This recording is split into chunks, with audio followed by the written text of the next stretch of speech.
references like that with you. All the comics are so young here. Anytime I make a reference like that, they're so confused. Oh yeah, Encino Man. This is such a wild, dated reference. Jesus Christ. Oh yeah, it's a throwback.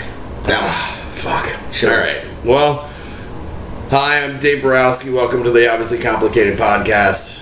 This is Anthony Mone. He is a new up-and-coming comic here in Austin, and he's going to start doing the pod with me. So we're here. We're going to talk some shit. For the audience, where can they find you? Just so you guys know, my Instagram is Anthony Mone Comedy, and my Grindr. No, I'm just kidding.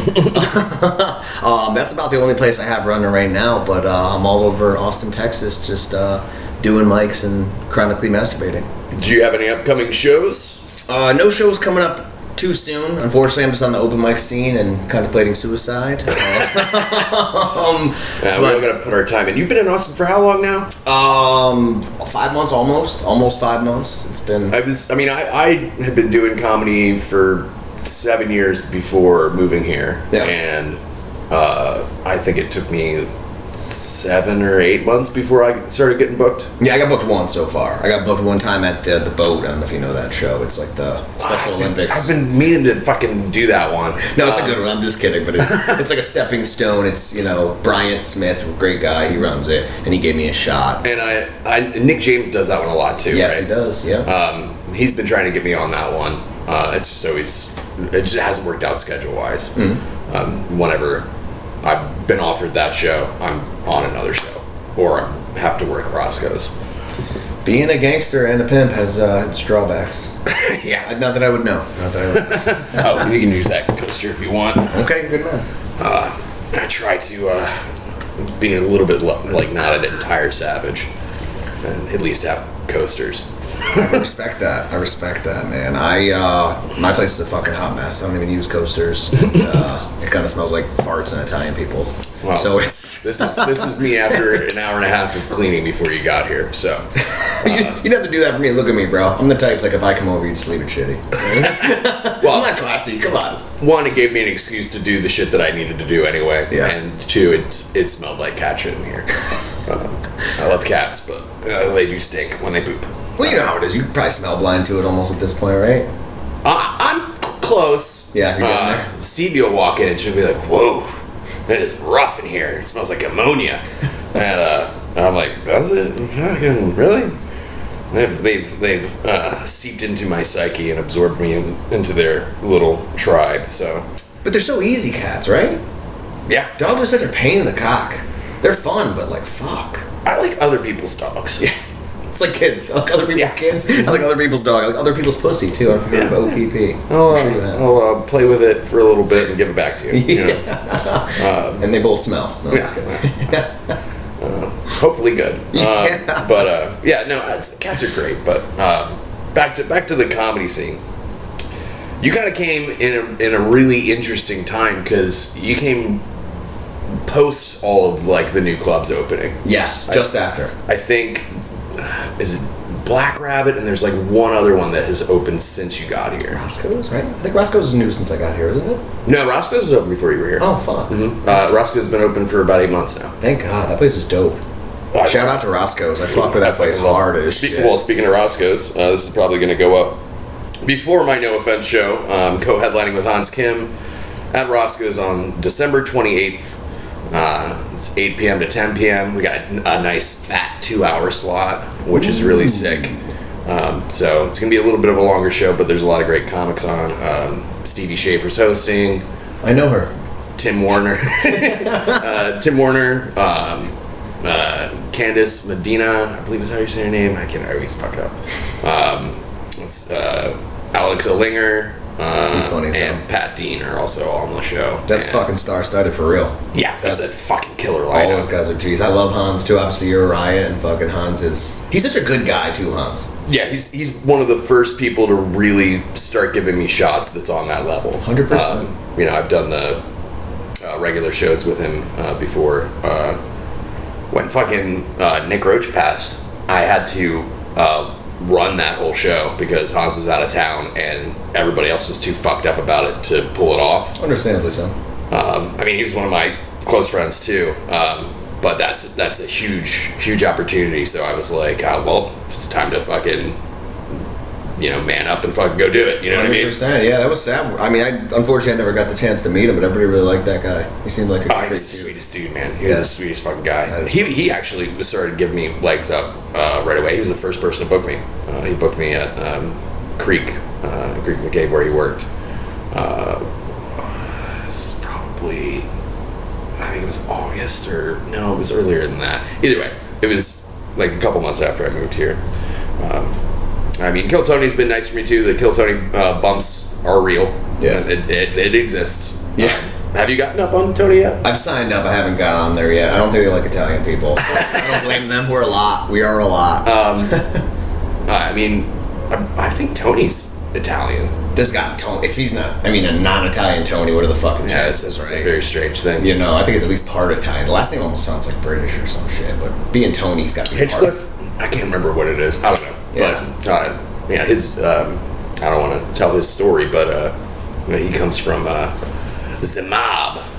Ooh, were you shitting me? Yeah, his dad was in the mob. Get the fuck out of here. I love the mafia history, bro. I'm almost like a connoisseur. Oh, yeah? I know like a weird amount about it to the point where people think I'm affiliated. I'm not at all. I'm not nearly that cool. I'm way too much of a pussy to get involved. But just interesting, right? How like 5'7" guineas like secretly ran the whole country. Isn't that crazy? Like a lot of these cats were like dyslexic and couldn't read and couldn't speak English, but they ran the whole fucking country secretly. Yeah, well, and Italians, Polacks, like myself. Nobody's perfect. Yeah, fair enough. And the Irish, most of them, and even some of the Germans too.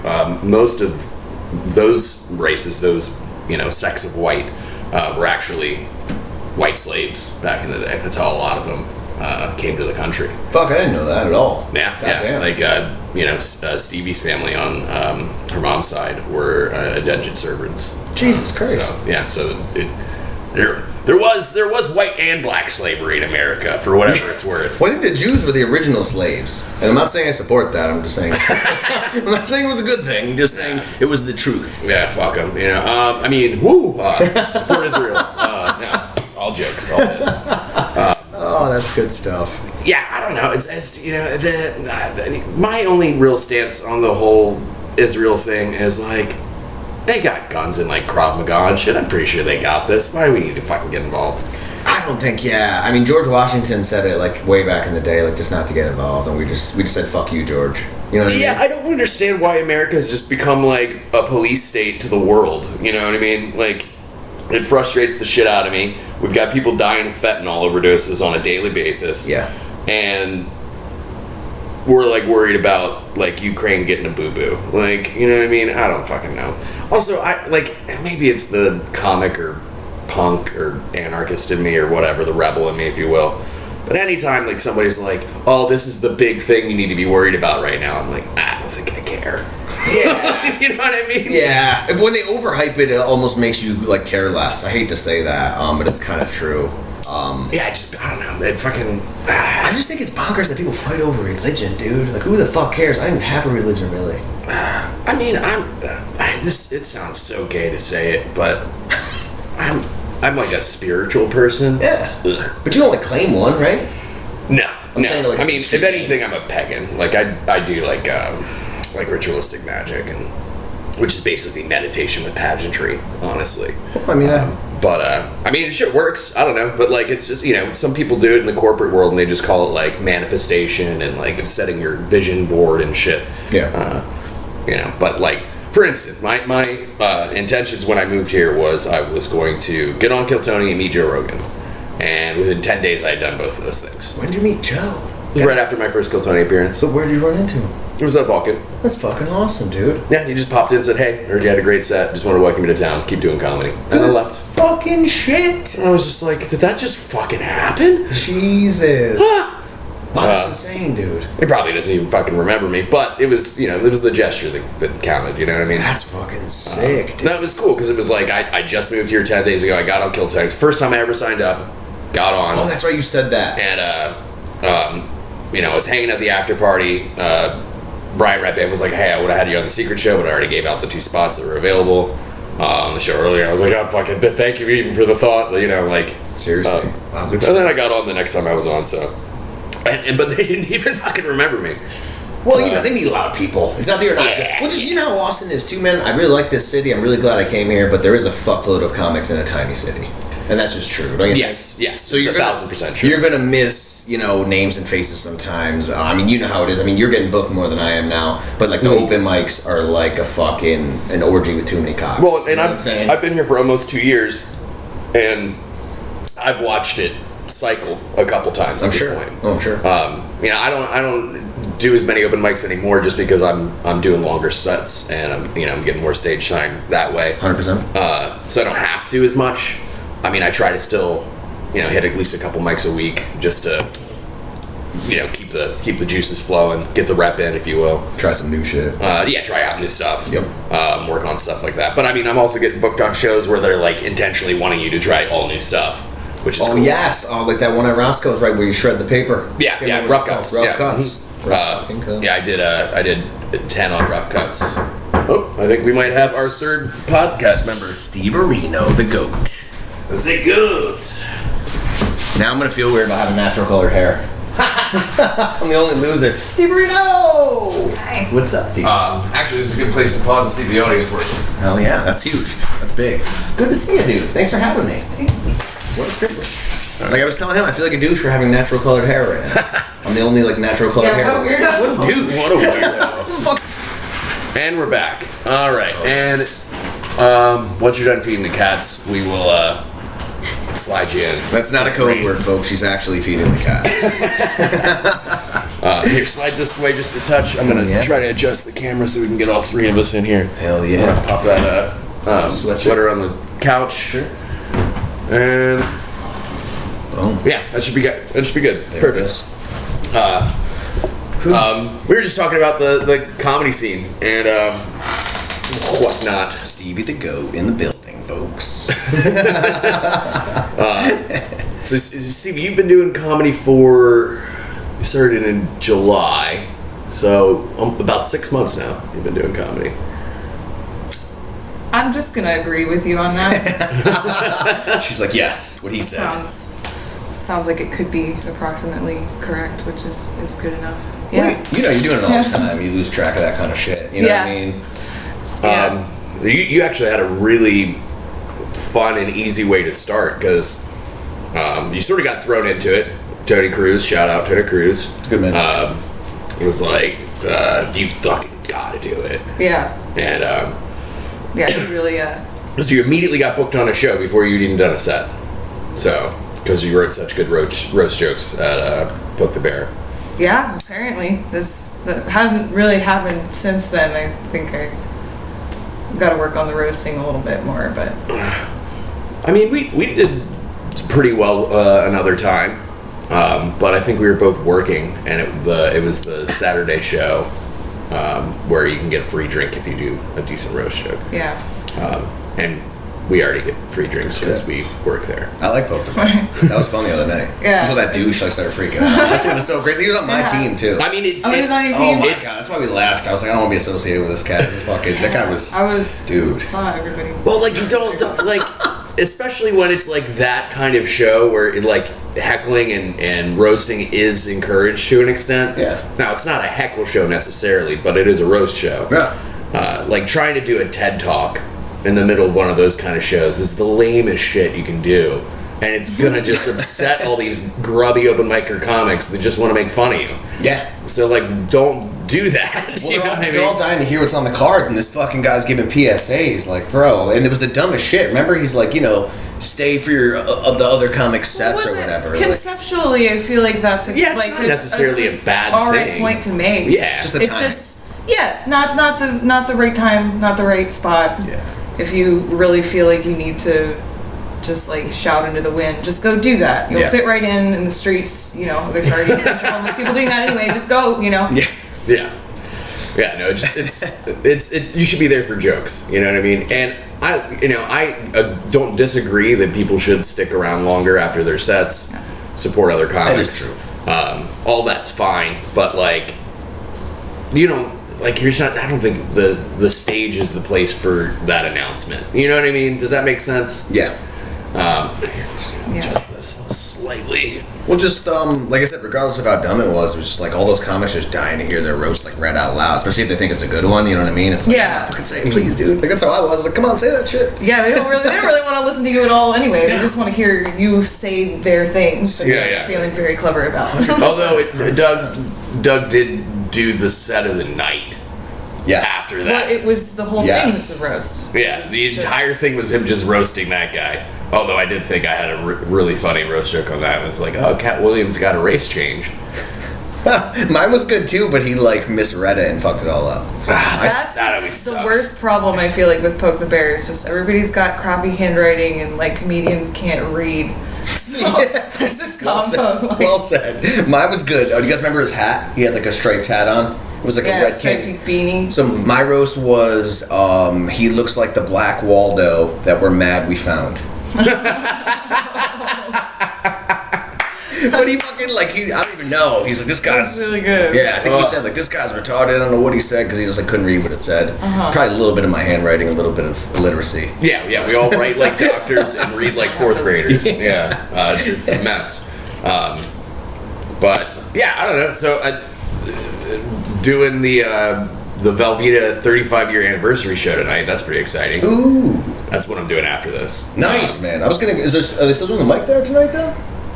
So the mic is always you got to sign up by Tuesday, I believe. Well, it's the standby though. You almost always get on if you stand by it. Oh, really?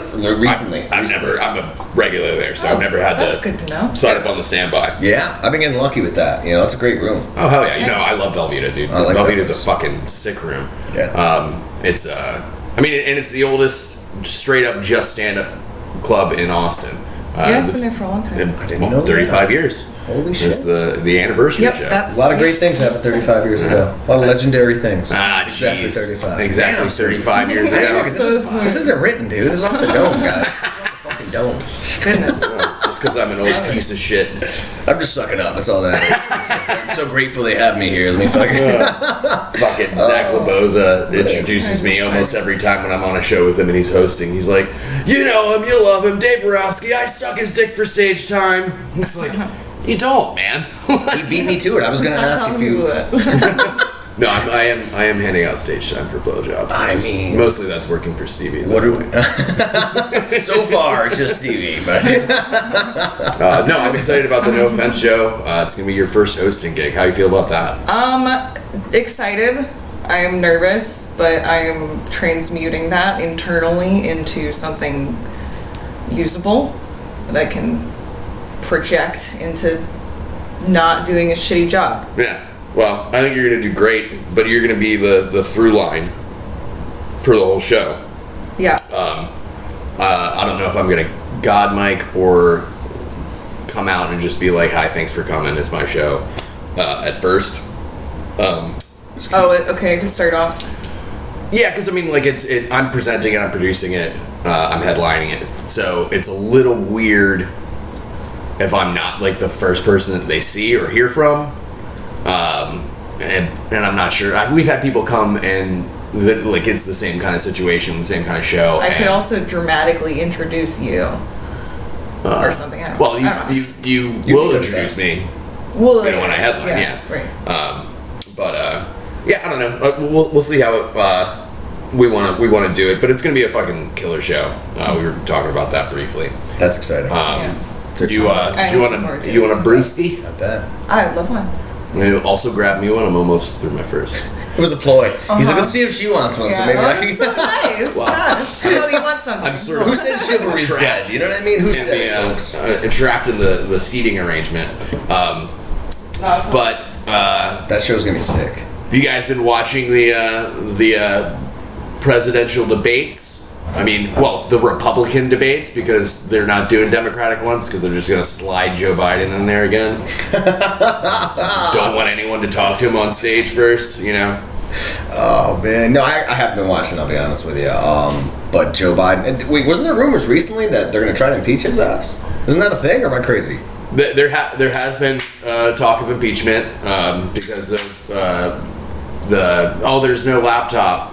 Oh, there was no bribe.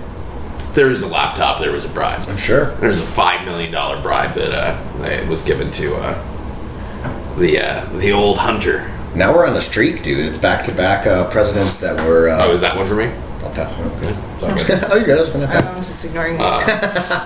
Really rude. You're fine. Don't worry about it. I hate myself. No, you guys are great. Stop it. But dude, that's back-to-back presidents getting impeached. We're on like a streak right now, guys. That's what I call a fucking streak. Yeah, the world's Who's ending. next? You know what I mean? Yeah, America does everything. Yeah. No, there's an interesting candidate. Is the youngest guy who's ever run as a Republican that tried to run for president. Okay. He's in one of the 4 actually debating of the 5 remaining Republican candidates, and he's fucking wild. This guy is interesting. He's a Hindu American. He's an Indian American who is a Hindu, or Hindi, however the fuck you say it. Like he is saying some wild shit. I kind of want him to be the candidate just because how interesting things could get. Yeah. Because he's sort of like the young person of color Trump, but he's not as psycho as Trump is, and he actually has like he's almost Obama-like in his like veracity and cleverness and sharpness. Gotcha. I don't agree with his, sort of like anti-trans stance, Ouch. which is rough. Yeah, it's tough. He's very much like there is 2 genders, all this, and it's like, let people do what they want. Who the fuck cares, man? Who gives a shit? Why do you give a shit? However, he is saying shit like, that there was like FBI agents at the January 6th riots on stage during debates. How fucking wild is that, dude? Maybe that's what we need. That's pretty bold. Yeah, he's talking about, hey, Maybe. under like the second, whatever. Trump made me a little scared. The second article or whatever of the Constitution. Yes, guys. He was like, You're not he's crazy. Like, he's a mess. yeah, no, I mean, he's a fucking nut. But I think it's Russell Brand said something about that it was like, oh yeah, I mean, like, what is it? A dictatorship? Is that when like there's a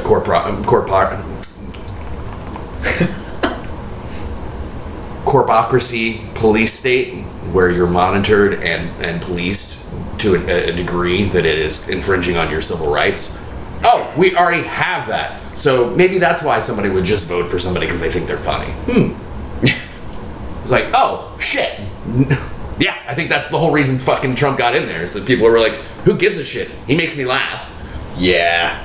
We're already in the fucking our democracy's dead, Just a little bit of existentialism, I feel like, sort of overshadowing the democratic process and like our whole system. Everybody's like, whatever, nothing matters anyway. It's not going to change anything. Yeah.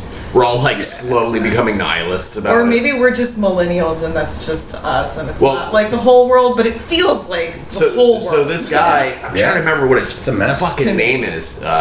It's like Vivek, I think is his first name. And he's got a wild last name that I'm not even going to try to pronounce. But he's a millennial. He's 38. But don't we kind of need that, though? I'm kind of into we need it. some young guns in there. These old fuckers don't know what they're talking about. I don't really agree with, like I said, his Dude, stance on like transgender issues. I lean a little left on that stuff.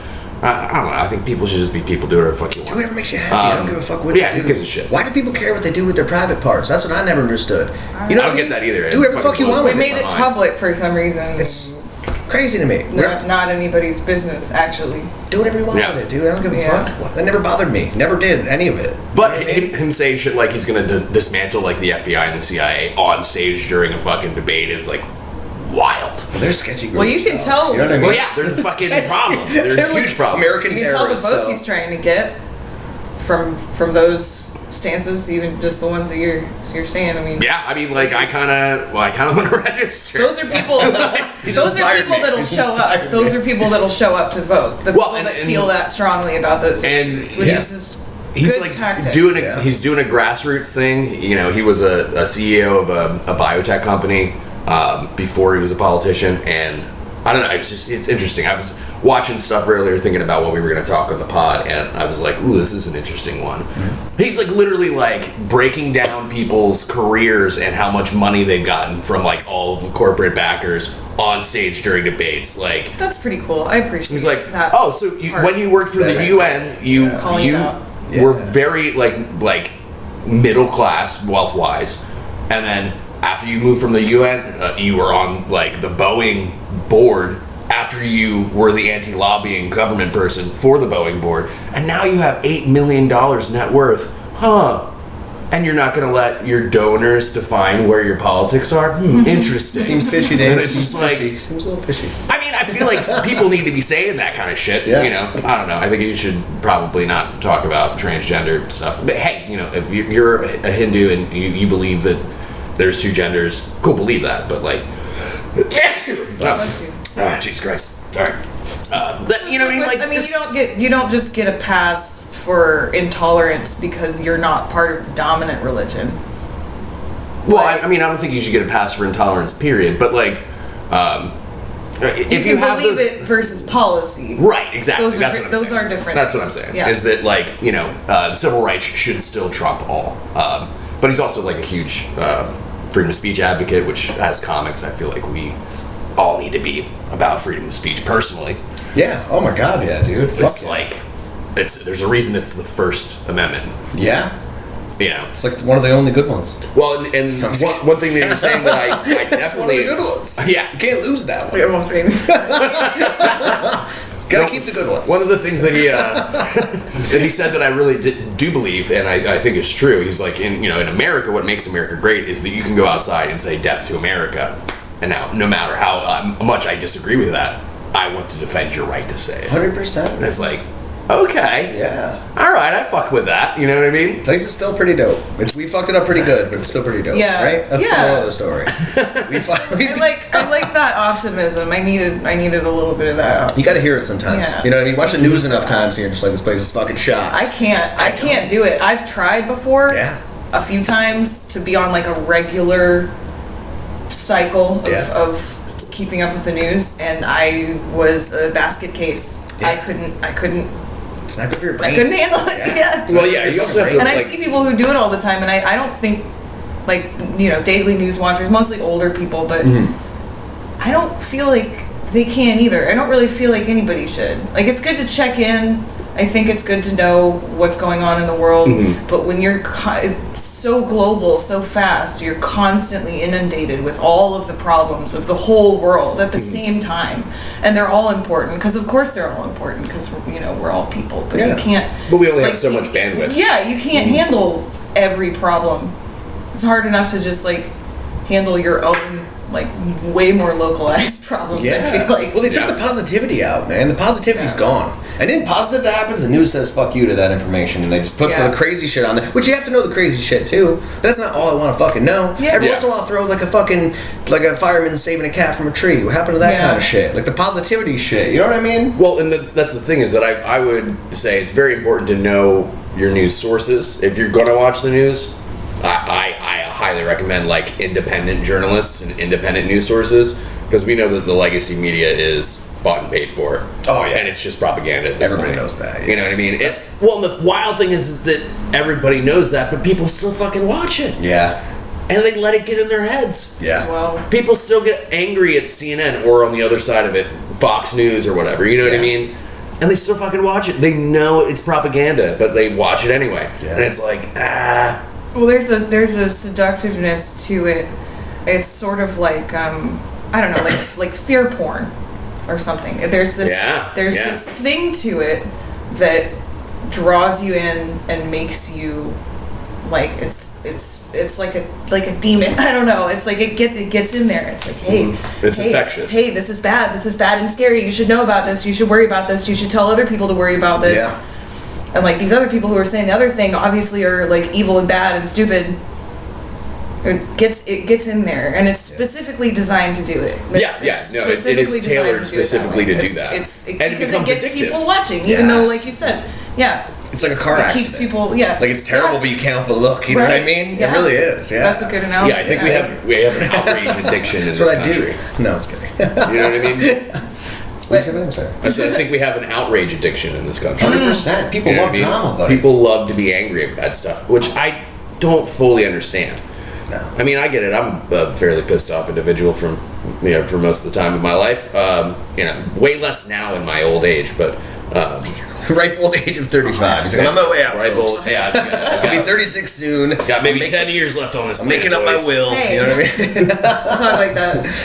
It's a bit bean. I feel like the people that think they're gonna die young are the people that live to be like 126. Yeah, I was sure I was going to die before I was 27. So yeah, you're gonna live to be like 308. You're gonna set the record. It's good. That's what happens. I'm telling you, bro. Sick. My grandmother had fucking 1.5 lungs. She lived to be in her 90s. The fuck are the Wow, chances? good for her. She did it to herself. She's smoking cigs like a fiend. Oh my She was like one of those broads that like lit her next cig with her previous cig. It was crazy. Oh, okay. It was almost like a I've been sport. there. It was like a Yeah, sport to this. that broad, is dude. impressive. Yeah. Well, she's All kinds of impressive. Goodness. My grandparents were old. They were born in like the teens, the 19 teens. So like cig smoking was like fucking. They thought it was like healthy in those days. Yeah, Yeah, I mean, they bonkers. usually, yeah, That just bonkers. There like, was- hey, pregnant lady, just like a couple of these will make you feel cure your Yeah. morning sickness. The baby will be Yeah, yeah. smarter. The baby will have a higher IQ. Puff this Lucky Strike with no filter. It's gonna be great. It's gonna be great. No, they literally the calming and medicinal effects of cigarettes. It literally was like ads. Oh, yeah. back in the day. Oh, I yeah. haven't seen them. It's fascinating. Yeah, It's really it makes me think of like bloodletting and leeches and shit. You know what I mean? Yes. Where we're Yeah. like, this is really good for you, and it's like that's insane. yeah, Like, and mercury and just casual distribution of opiates for like children's toothaches and stuff. yeah, It's yeah. all it's wild. Oh, yeah. The It's use so use seriously. of Western cocaine in medicine surgery. is new still, pretty new. Yeah, 100%. We figured out a lot of. We're doing a lot better. Yeah. Well, the scariest part about it all, and I don't know if I ever told you guys this, but for my day job, I'm a barber, which is a terrible job. Don't ever do it.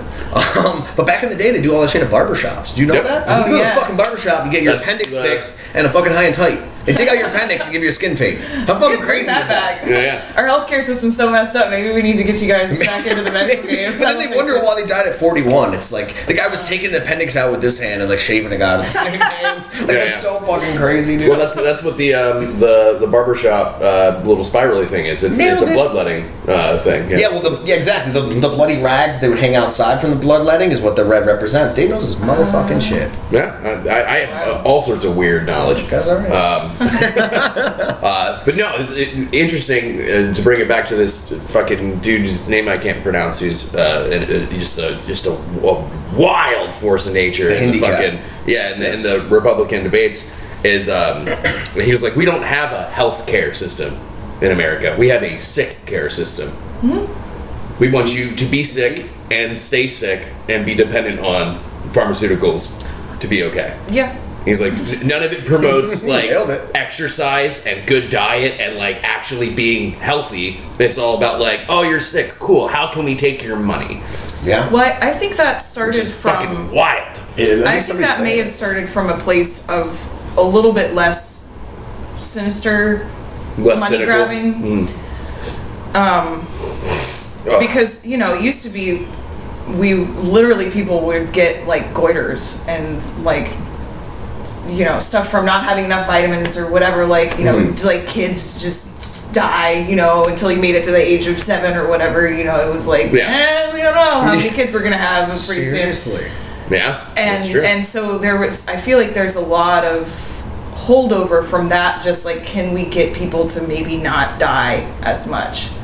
But then these pharmaceutical companies have inflated and obviously distorted it and made it really awful. But like even the what is it, the daily value of like vitamins percentage, those numbers are calculated literally to just prevent you from getting diseases. They're not like the optimum health amount. It's just interesting. It's just, and there's all sorts of stuff like that. It's built in from the ground up into the system. It does also handily for the pharmaceutical companies. It tends to work pretty well to keep people coming back in because they'll stay alive, but their quality of life won't be great, so they'll need medicine. And Yeah, I mean, you're right. yeah. I've thought about that a lot. Sketchy. Yeah, Well, well, I don't like it. I don't like it either. Why doesn't everybody just smoke weed? You know what I mean? Just like I don't know. Maybe I'm just a weird hippie, but like I feel like a lot of this bullshit that people take pills for, like I just smoke weed for it, and I feel great about myself after. I mean, weed has a lot of medicinal There's a lot of qualities. therapeutic properties we're finding, but we didn't even know about them for a long time because we I'll be right back. criminalized it so hard that we weren't even researching it really. So we're just like starting to find out all those benefits. And you know the deal, like I'm sure you've heard of what is reefer madness. You ever see that fucking shit, dude? That was such a ploy by like the pharmaceutical companies or some shit. Yeah, well, it was also racist. Oh yeah, it was just just bad news all around. People are like smoking weed and like beating up their wives. Like that's fucking crazy. Yeah, you know what I it's mean? Not, like they're just afraid that people are like white chicks are gonna smoke weed and then go hang out with like the black chicks because they're cool and they have the good weed and they have bigger wieners. I'm just kidding. I'm just kidding. On average, yeah. No, it was also a ploy. I don't know if you guys know this from alcohol and tobacco companies, because they were like, people start doing this, they'll do this shit less. Exactly. So that's what I was alluding to. Yeah. Which I mean is kind of true. Yeah. When I smoke, I drink less because I don't need to drink as much. Yeah, weed for me is like an antidepressant, an anti-inflammatory. I'm not even kidding. Like I got a bad car accident. My neck is fucked. I don't know if I ever told you guys that. It's fucked. I have like nerve damage, all this shit. When I get like that head high, dude, I don't feel any of it. It's amazing. It's incredible for pain management. It helps me sleep. Well, you guys doing comedy as well. I'm sure you guys also don't sleep great on nights where you've done like a couple sets or a couple spots. You get amped, yeah. It makes me fucking sleep better, dude. It makes my pain go away. It like if I guess it has the opposite effect for some folks, but if I'm super anxious, it makes me less anxious, believe it or not. I know it's the opposite, but for some people, but it makes pain go away. I fucking love it. It's a funny line for me. I really like it for pain. Anxiety kind of just depends. Yeah, on the person. There's like a certain line or like a certain strain where it's like, oh yeah, no, this is great, I feel great, and then it'll be like, whoop. Yeah. Now everything is terrible. Your mind is racing and you hate being alive. It sucks when I do this. It's the same for me. And maybe it's because we don't smoke nearly as much, but when I was like smoking like several blunts a day, I'd have to smoke to feel normal. But I think you can do anything in excess. Yeah. But when I make the joke all the time that we smoke like parents. Like we have some in the house, and if we are feeling a little crazy, we might smoke a bowl, and take 3 hits off of it and then play video games. One joint's gonna last a week and a half. Yeah. So like, fucking Victor Martinez, shout out Victor. He'll give me very legal joints. Definitely legal in Texas. Certainly Texas legal. Certainly Texas legal. It is HHC or Delta 8 and nothing else. It's always funny when a guy with green hair is like, I smoke the safe weed. I wouldn't smoke the real thing. Leave me. Not me. But yeah, I mean, I'll come home and I won't smoke it at the show because I can't get on stage if I'm stoned. My jokes are not funny if I'm high. It's different for everybody. You know how it is. Well, like you mentioned the tolerance thing. That's a big part of it. Yeah. Well, and like my style of comedy, I have to be like so like stone cold. Yeah. And like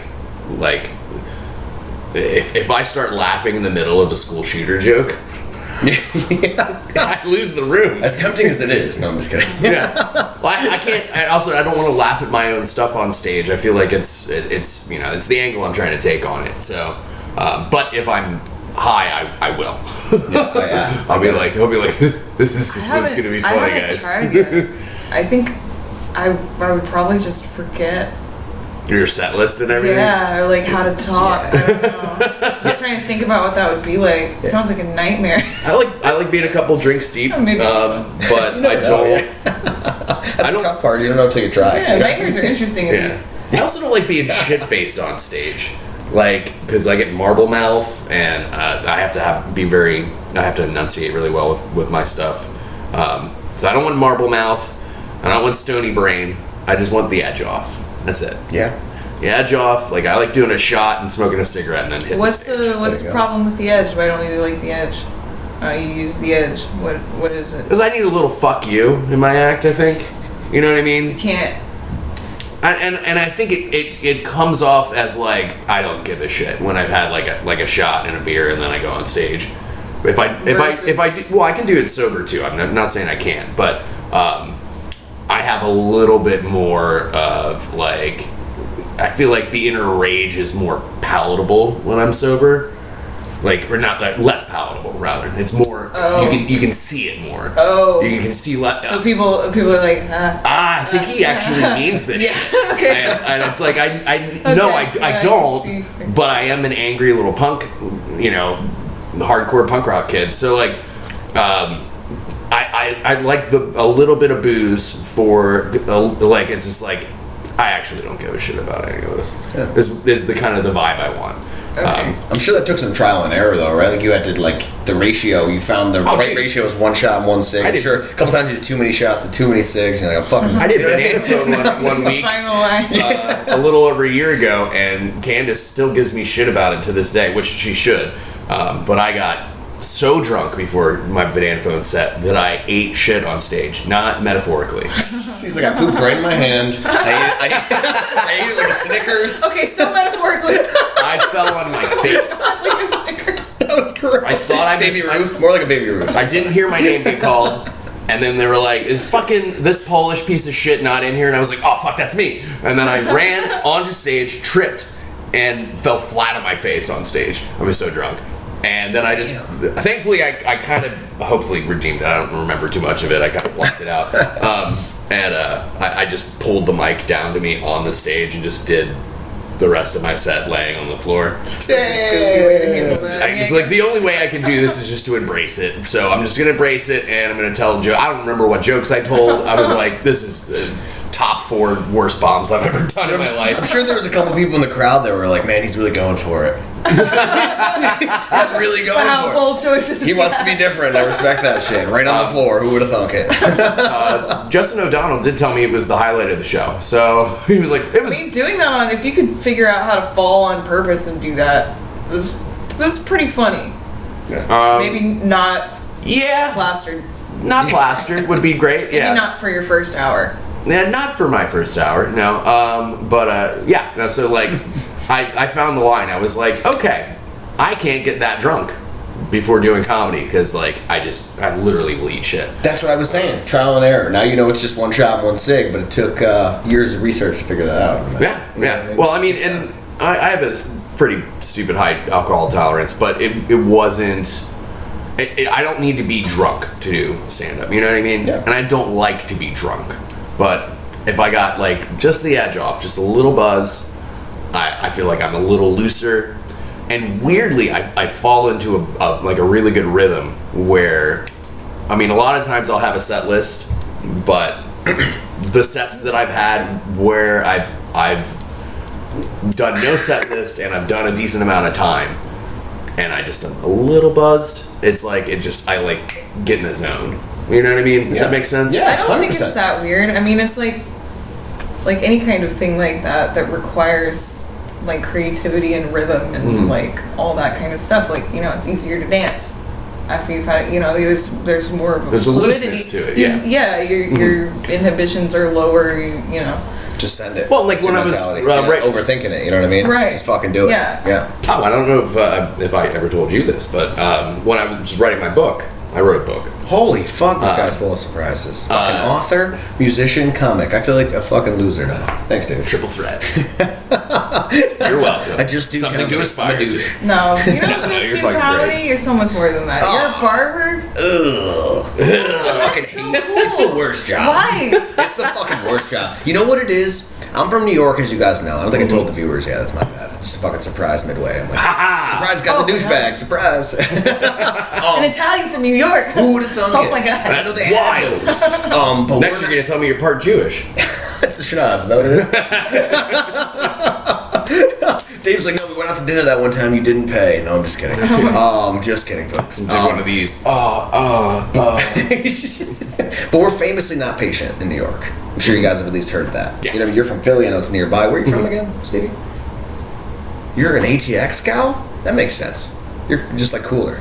Oh, sure. We're a little psycho, right? Me and Dave are a little psycho. We just hold it down, our psycho-ness. And you're just like naturally cool. I'm trying to demons work on a on leash. fostering mine actually right now a little bit. You're like, I need to be more psycho. Survive. I'm too calm. I need to. But like barbering, you have to be so fucking patient. Like I had a guy today actually in the chair, and so often people will like wait till the end of this. Like you're like taking the cape off them, and they're like, oh wait, actually, can you do one more thing? Like that. Like for me to not just like.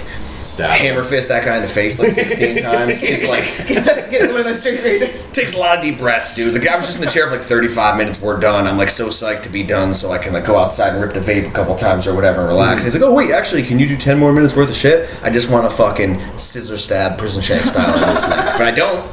But it's getting harder. It's getting harder. Dude, watch the news, folks. I know we're saying don't watch the news, but you might have to because I might murder someone. Yeah. You know, This is actually going to be a behind-the-scenes true crime inside the mind of a killer. I had a guy today. He was an African American dude. Minority Report shit. Yeah, I had this guy. Just say black. It's weird. Okay, yeah, I made it weird. I'm sorry. I made it weird. If I just said.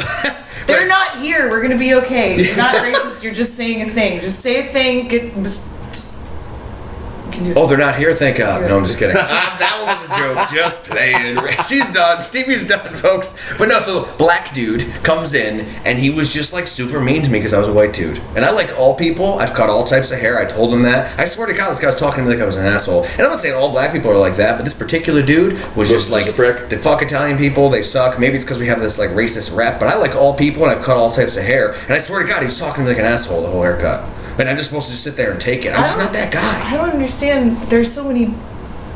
There's black barbershops in town. It's crazy. If he wants a black barbershop, Yeah. he should go to a black barbershop. I mean, I went to a black barbershop. Dealer's one time. choice. You know what I mean? Yeah, No shit, that's a Stevie. story. We don't have to. I used to. You were the token white girl. I'm a thrifty gal. I like to save my money, so I was looking for the cheapest places around. I respect that. I think it was called King's. No shit.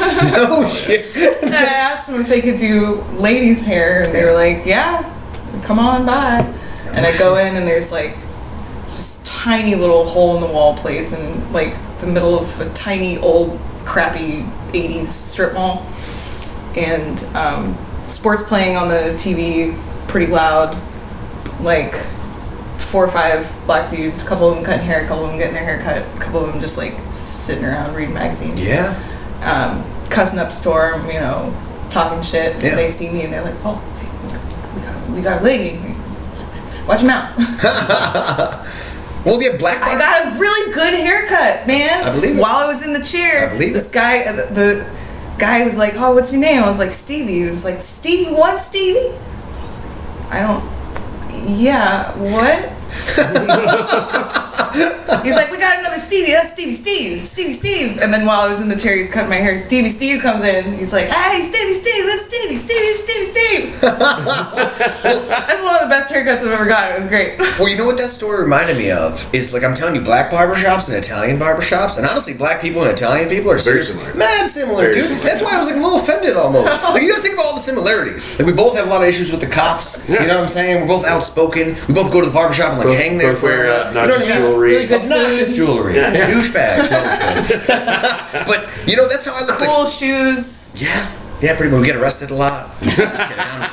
I'm just kidding. But that's what, you know, I hate that mentality. I don't care what nationality the guy was, but just a matter of like, you're this, you probably can't cut my hair. Fuck you, bro. But I can't say that because I'm desperate for his money, so I have to shut my fucking mouth. And that's so hard for me. I gotta just make it in comedy and just never do this fucking shit ever again. Well, I'm making progress. but Maybe get fuck. out of Yeah, customer service. that's Stevie's like, I can If tell. it hurts your soul that much, please don't stab him in the neck. You gotta get out. I bite shit.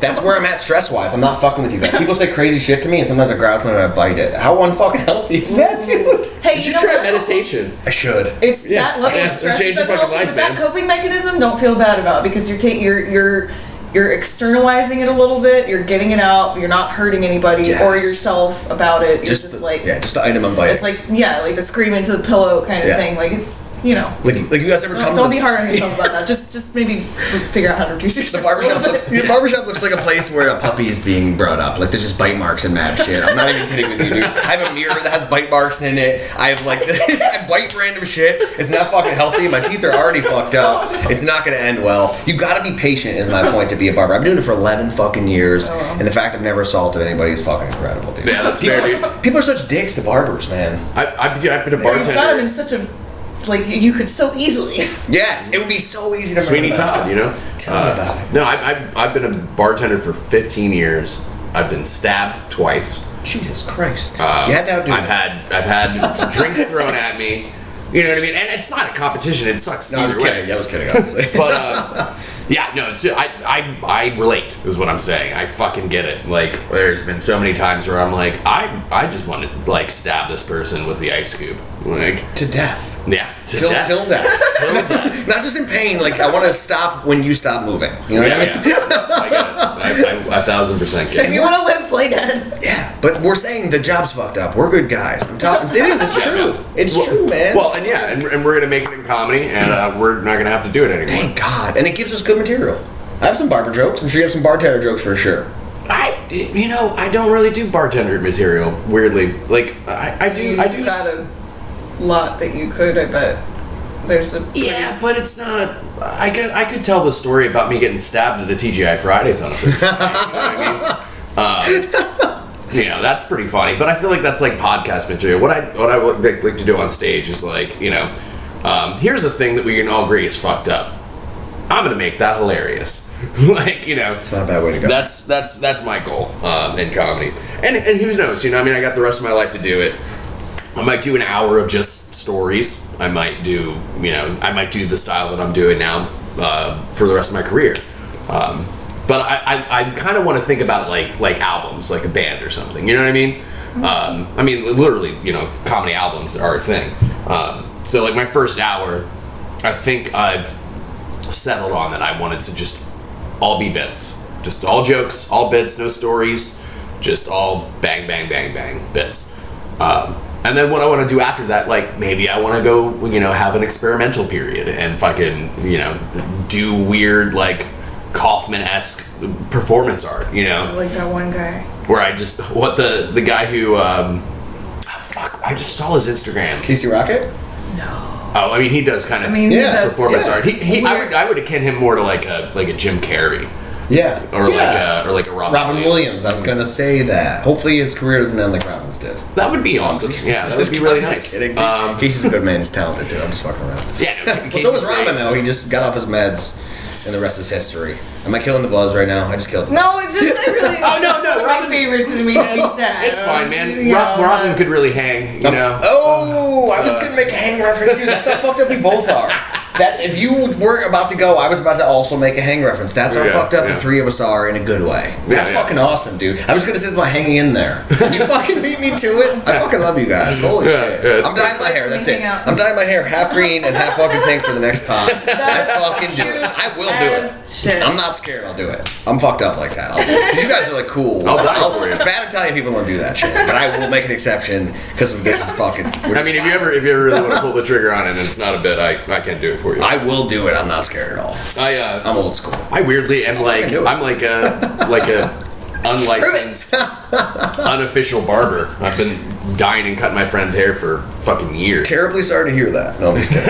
Just because I hate my life. Yeah, you got a unofficial barber and an official barber. Oh, don't remind me. Don't remind me. Oh God, it's such a bad job. I'm just a barbarian. I don't know. I cut my own bangs sometimes. Damn. Oh, I don't like Aryan being in there. That's a little. Barb, space, Aryan. No, I'm just kidding. Just because I'm German. I was trying to do barbarian. Nobody's perfect. Barbie. Just kidding. You're great. Anyway. Just playing. Come on. Part of the math. No. Okay. Well, this feels like a. This feels like a natural pause point because I need to feed the monkey on my back named Nicotine. Nice. So obviously, podcast crew, we will be back in a minute. With pleasure. And we're back. Hell yeah. So let's pause on the tortured artist thing. I think that's a really good deep boys. That'd be a great way to cap off the app. Hell yeah. Have you played Alan Wake 2? I have not. You need to. I gotta get in there. Like, what do you game on? So I'm kind of a douche. Okay. So naturally, I just like kind of play sports games / Call of Duty. To be totally honest with you. Okay, fair enough. To be totally honest. I like a lot of. Oh, she got Call Plum's of holster. Duty, She got some yeah. Plum's holster. Don't fucking play it off like you don't, Stevie. Yeah, blow. Smoking barrel. So I like really engaging gameplay stuff like Dark Souls and games in that style where it's like very methodical and perfect timing and everything. But I also really like story driven games that like it's like a storytelling medium, or it can be. Obviously you can be just gameplay like sports or Call of Duty or whatever, but Or Super Bunny Man. which is That's fun. fucking sounds very frustrating, ridiculous game. It's fun. We can. I have 2 controllers that work. We can rock it out sometime.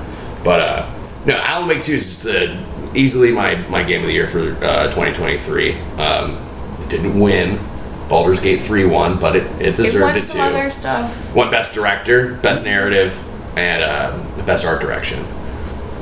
That's not nothing. Fucking accolades, baby. Yeah. Hashtag accolades. It's literally like Silent Hill meets Twin Peaks, the game. Have you seen Twin Peaks? I only know Twin Peaks, the restaurant with the scantily clad women. Because again, I'm a douche. I am a douche. You gotta think about that before you ask. Anthony's kind of a douche. Well, you know who David Lynch is, right? I don't really. I'll be honest with you. He's a director. Oh yes. Okay. As soon as you said director, yes. He did like Blue Velvet, Mulholland Drive, Secret Highway. Fuck, I haven't seen Twin any of Peaks. those. Maybe I haven't heard of them. Well, he's phenomenal. We got some shit to watch. Yeah. I like that because I'm desperate. I'm For next pod, we should all watch Mulholland Drive and then talk about it. He does I haven't seen dread in a very like odd, uncomfortable way. Okay. That is very unique and very cool. But either way, you should check out Alan Wake 2. It is a like survival horror, like kind of.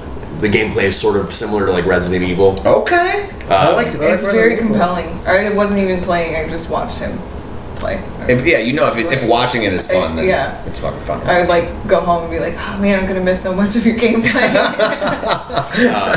But like, because I'm a fantastic partner, I saved the game where we left off with her, and then replayed the sections that I already played, so we can fucking. Dude, I'm not even gay. I don't want to do that. You're swaying me towards being gay now. But no, it is phenomenally written. It is very dark, very visceral, and uncomfortable, and scary in like a way that you want to keep going, but it is scaring you still. Like, it's very good. It's got like the sort of Silent Hill 2 worlds concept. So like half the game you're playing as this detective named Saga and her like journey through Bright Falls, which is like set in like the Pacific Northwest. Okay. So like mountains and forests and hilly and like small towns, and like how unsettling that can be in its own little way. And then the other side of it is when you're playing Alan Wake, and he's trapped in like this other dimension called the Dark Place, which is this like fucked up, like gritty, almost post-apocalyptic, like fictional version of New York, because that's the books that he would write would be about this detective named Alex Casey, who is this sort of like grizzled noir detective trying to find these like cultic murderers. No shit. In this like dark, fucked up New York, and you can like suck light out of like street lamps and like car headlights, and it will change your environment around you, so you can like find different pathways and stuff. It's fucking cool. You fucking sold me, seriously. That's It's really, really good. You had me at dark, fucked up New York because I'm from there. Yeah, It's a dark, fucked up place. 100%. Well, and so like the wild thing is when you're playing as Saga, you have this room called the Mind Place in her head, where she like will like profile people and like put all of the evidence up on her like detective board. When you're playing as Alan, you have the writer's room in the Dark Place, which is this room where he's rewriting reality to try to escape this other dimension. and they run into each other in these places called overlaps, where like the two worlds kind of collide. Damn. And so like depending on whose story you play all the way through first, like you slowly get hints about what's happening in the other storyline. Jesus. The fact that they were able to pull it off as well with it being that much of like a heady, convoluted concept is incredible. It's an extremely well written game. It's like a movie. It's fucking deep. Like I feel like I'm on shrooms just from some deep. I'm like tripping right now, dude. I'm in different fucking realms and shit. There's overlaps. God damn. No, seriously, that sounds interesting. Yeah, well, I mean, and I've always been like really into like, you know, occultic and esoteric stuff, like like magic and the occult and you know, hidden knowledge and you know, golden ratios and all that fun stuff. She's like, let me put it in a retarded Anthony. Spooky shit, Anthony. And they use like symbolism and words and like runes and signs and like you know, like hobo symbols and stuff in a really interesting way that is all accurate. It's all true to like Eastern European folklore and like, you know, paganism and that kind of stuff. Yeah. It's really fucking interesting and cool. So either way, check it out. It's fantastic. I didn't even know what it was, but that sounds fucking super They interesting. should pay seriously. you. Yeah, seriously, I'm fucking sold. What? I never even played that type of game, and I want to fucking buy it now. Seriously, that was legitimate, dude. Seriously, you sold the fuck It's a out of hard that, story. dude. Even just the terminology you were using. I feel like I got new vocab words and what you were saying. Like I fucking just broadened my horizons with one spiel. God damn. It's great, and it's not like, you know, however much I like Baldur's Gate 3 too. That's like you can spend 100 hours in that game. It's like open worldy. Well, this sort of it's you know, it's like a classic RPG where you have like, you know, like a whole little party, you know, it's you and your character and then 3 other characters that like have dialogues and backstory and you know, like a whole like personality and everything, and you just play through like these sections of this world that is all based on like the Dungeons and Dragons Forgotten Realms. Okay. So that's a really good game too. But if you're not trying to sign up for playing like a 70 to 100 hour game, it's a lot of time. I think our Alan Wake playthrough was like 27 hours. Damn. So I mean, it's shorter, but it's like fucking good. Like, it's packed full of cool shit. Sounds super fucking interesting. Seriously. So what movie were you just talking about? Oh, the new Scorsese movie, Killers of the Flower Moon. Just the title, right, makes you kind of want to fucking watch it. Right? Isn't it one of those titles It's where you're like, intriguing. yeah, like how could that apply to something in real life? Yeah. But it's like a cool reference to. I think they explain in the movie. I don't want to give it away, but it's like, you know, very like Native American, like historical, like interesting. Oh. Yeah, I think the flower moon itself refers to like a field at night because like I think it takes place in Oklahoma. It's about the what do they call those Indians? It starts with an O. Fuck. Do you know the ones I'm talking about? They were like in Oklahoma. It's like fuck. It's an fuck. It's an fuck. I don't know. No, I don't know the specific tribe you're talking about. Shit. But that is interesting. But it's about the Native Americans, how they got kicked out of the South by the evil crackers. Hate those people. Yeah. Goddamn crackers. They forced them into, I want to say it was Oklahoma. But they were the richest people in the world because where they got kicked. Think about this. They got kicked out of their home, right? They went to this random shithole because that's what the whites were thinking. Let's throw them in some random shitty state where there's nothing. But they go there and they fucking find oil. The place we kicked them out to, not us because we're great, but the dirtbags on the Mayflower or whatever, where they kicked them Mean out. saltines. Those yeah. cocksuckers. They kicked them out, and the place we kicked them out to, they found fucking oil, and they became some of the richest people in the world, not just America. Their county had some of the most, like it was when cars were new in the 1920s. Oh, is this like based on like real? Yes, Oh, wow. it's so fucking cool. But just people being fucked up like people are, people are obviously trying to get their money now. Native Americans' health went downhill because we like introduced them to all this terrible shit. Like we introduced them to sweets and stuff. They're eating fucking like And booze. Yes, and drugs and everything. So when we introduced them to all that shit, a lot of them became diabetic. So their whole tribes were dying off, and these people are essentially trying to take advantage of their bad health to marry into their families and steal their money. Goodness. It's insane. I don't want to give away too much. It's fucking dark as fuck. That's wild. I'd like to watch that. It's like a 1920s like Goodfellas or Casino, but with just like real historical context in it. It's so interesting. Hell yeah. That's It's awesome. And Scorsese's the man. Maybe I'm I'm just sold. Yeah, Thank I'm you so into much. it Yeah, too. I appreciate They it. should pay you. Yeah. Yeah, they are.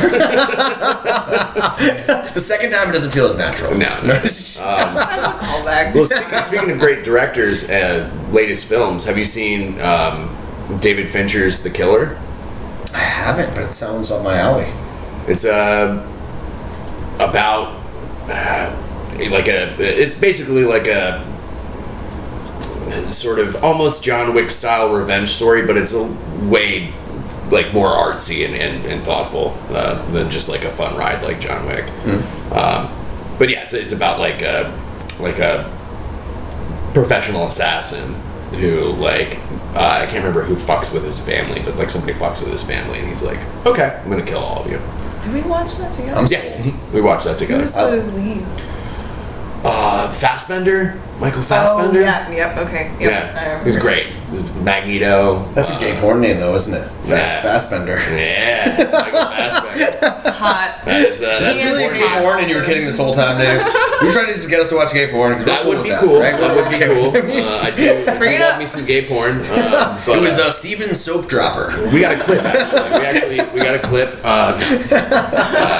But yeah, no, that was really good too. I love Fincher's stuff. I mean, Fight Club's one of my favorite films. Killer. I'll have to check it out. Yeah, The Killer. Yeah, it was great. I saw like I think a trailer for it, and I was like, oh, this looks like a fun action packed thing. And then when we watched it, it was like way more like slower paced and like methodical than I thought it was gonna be. Yeah, it was really brutal. It And took its time. Yeah, and a lot of it happens within his own head. Like his inner dialogue is like narrating it, so it's like really interesting, and you can tell it's like a Fincher film because it feels like very, very like Fight Club. How a lot of it's in Jack's head or the narrator's head. Yeah. And he like is commenting on like little things that are happening the whole time. It was very similar to that, and it was like, oh shit, yeah, no, Fincher's the fucking man. Who like, you know, of course it was going to be better than I thought it was going to be. But yeah, it's pretty good. Damn. Are you hype about Joker 2? Oh, hell yeah. The first one was so sick. That fucking Joaquin, dude. Who knew a guy named Joaquin could be that talented? You know what I mean? Yeah. No, I'm just Yeah, it's a stupid name, but holy There's shit. so many silent letters in his name. Yeah. Dude. Yeah. No, dude, he nailed it, man. He really he's an enigma of a guy. Yeah. He's a very strange dude. Like, remember that the whole, I think it was 2008 or something, he did the movie I'm Still Here, where he just pretended to be like quitting acting to become a rapper. I never saw that, but I want to now. It's fucking wild. I'm Still Here? Yeah, well, the whole concept of the film, I mean, because obviously he didn't quit acting, so the cat's out of the bag. It was, you know, it's a spoil itself with time kind of movie. But the whole concept was about celebrity and how it fucks up people's heads. So the reason why he went on like David Letterman and acted crazy and had like a beard and sunglasses on and just like, yeah, I'm rapping now, and like intentionally made a fool of himself, was so that the media could be a character in the film and play out in real time the media reaction to that. And then they document it and go, yeah, this is what celebrity does to people. Damn. It's fucking cool.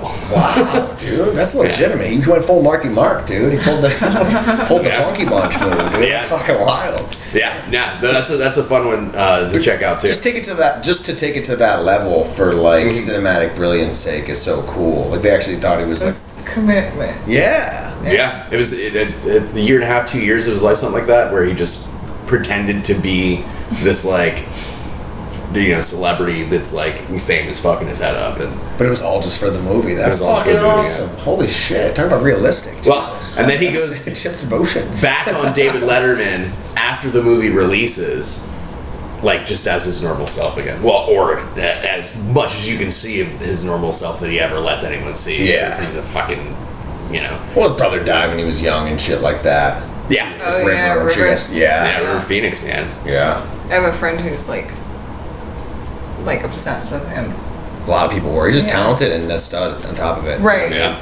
Hot as balls. Like he was like the Heath Ledger before Heath Ledger was Heath Ledger, kind of, right? Yeah. Sort of, yeah. Studly, talented, fucking kind of dark guy. Pretty. Yeah. Oh yeah, definitely. Yeah. Heath Heath is fucking hell of an actor, man. Holy shit. You guys ever see The Patriot? Yeah. Totally different genre, so it's like a switch up. But that movie was fucking incredible, right? was a He good was movie. so good in that movie too. Yeah, he was I mean, great. Mel Gibson's a mess. We all know that. This is before we knew he was as big of a mess as he is. But Maybe his celebrity is what is the reason why he's the mess he is now. damn, Interesting enough. interesting If you indeed. think. I Yeah. like Mel Gibson. I don't like some of his choices, Of course not. Yeah. but as an actor, I think he's and got like chops. Apocalypto. Oh yeah. No, that was a great film. Hell yeah. Apocalypse was fantastic. Yeah. Well, I mean, the OG Mad Max, dude. Oh shit. Yeah. The OG Mad Max, you know? Yeah. Fucking how weird was Beyond the Thunderdome? I've never seen that. You never seen the third Mad Max movie, Beyond the No, Thunderdome? it's the first Mad Max, I think. There's Mad Max and there's Mad Max Road Warrior, which is the second one that gets a little weirder. Yeah, I've only seen the first one. And I've then only seen the first one. Mad Max I Beyond saw the new one. Thunderdome is fucking wild. I'll have to check It is so weird and strange. But I mean, I do think that the best Mad Max movie is Fury Road, honestly. The new one. The newest one. You haven't seen that one either. Oh, it's fucking It was really great. good. Yeah. I hadn't seen it. I watched it with him. It's probably one of my favorite action films. It's really, really good. This is I huge. I don't know. I feel like I need to rewatch the original one and see the other ones before I can Make a fair say- judgment. Yeah. Yeah. Because the first one, it's been years and years since I've seen it, but it's definitely got some of that yummy nostalgia. Yeah, well, and it's definitely an intellectual property, if you will, that ramped up the weird with each entry. So the first one's a little strange, Yeah. but it's mostly just dudes in cars chasing each other and shooting stuff. And then the second one, it's you got this weird little kid with a boomerang, and it's gotten more apocalyptic. And the third one's just fucking really bizarre. There's master slave, I think is the name. Master slave. It's a little I person like that. It's like jumbo shrimp. living who rides on the back of this giant meat beefcake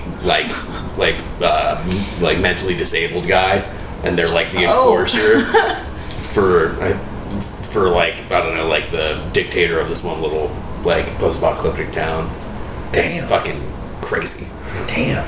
This is big because I'm one of those people that's out of shit to watch, and I feel like I just got a whole bunch of You're shit to gonna, watch. Oh, you're dude. gonna, you're Scrolling gonna for get days. you're gonna get more. We haven't even. This is Scratching the surface. Yeah. I'm desperate. We watched some weird stuff. Well, I'm a huge movie guy. I actually don't watch a lot of shows. I think it's just my ADHD. Seriously, I can't fucking if a series ends and I have to wait 12 months to find out what happens. By the time that 12 months comes, I just don't give a fuck. Oh well, That's just how I am. Everybody loves shows except for Anthony Mone. I swear to God. do yourself a favor if you have not seen Twin Peaks, do yourself a favor.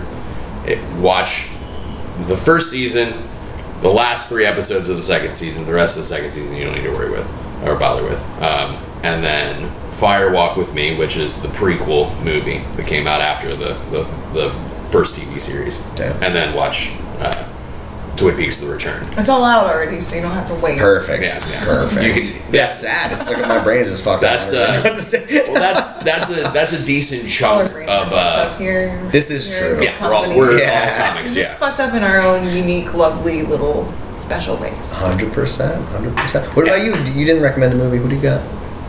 Do you have one on the top? I mean, put you on the spot. I don't. I put you on the spot. Damn it. Fucking Italians. They ruin everything, dude. They ruin everything. So much pressure.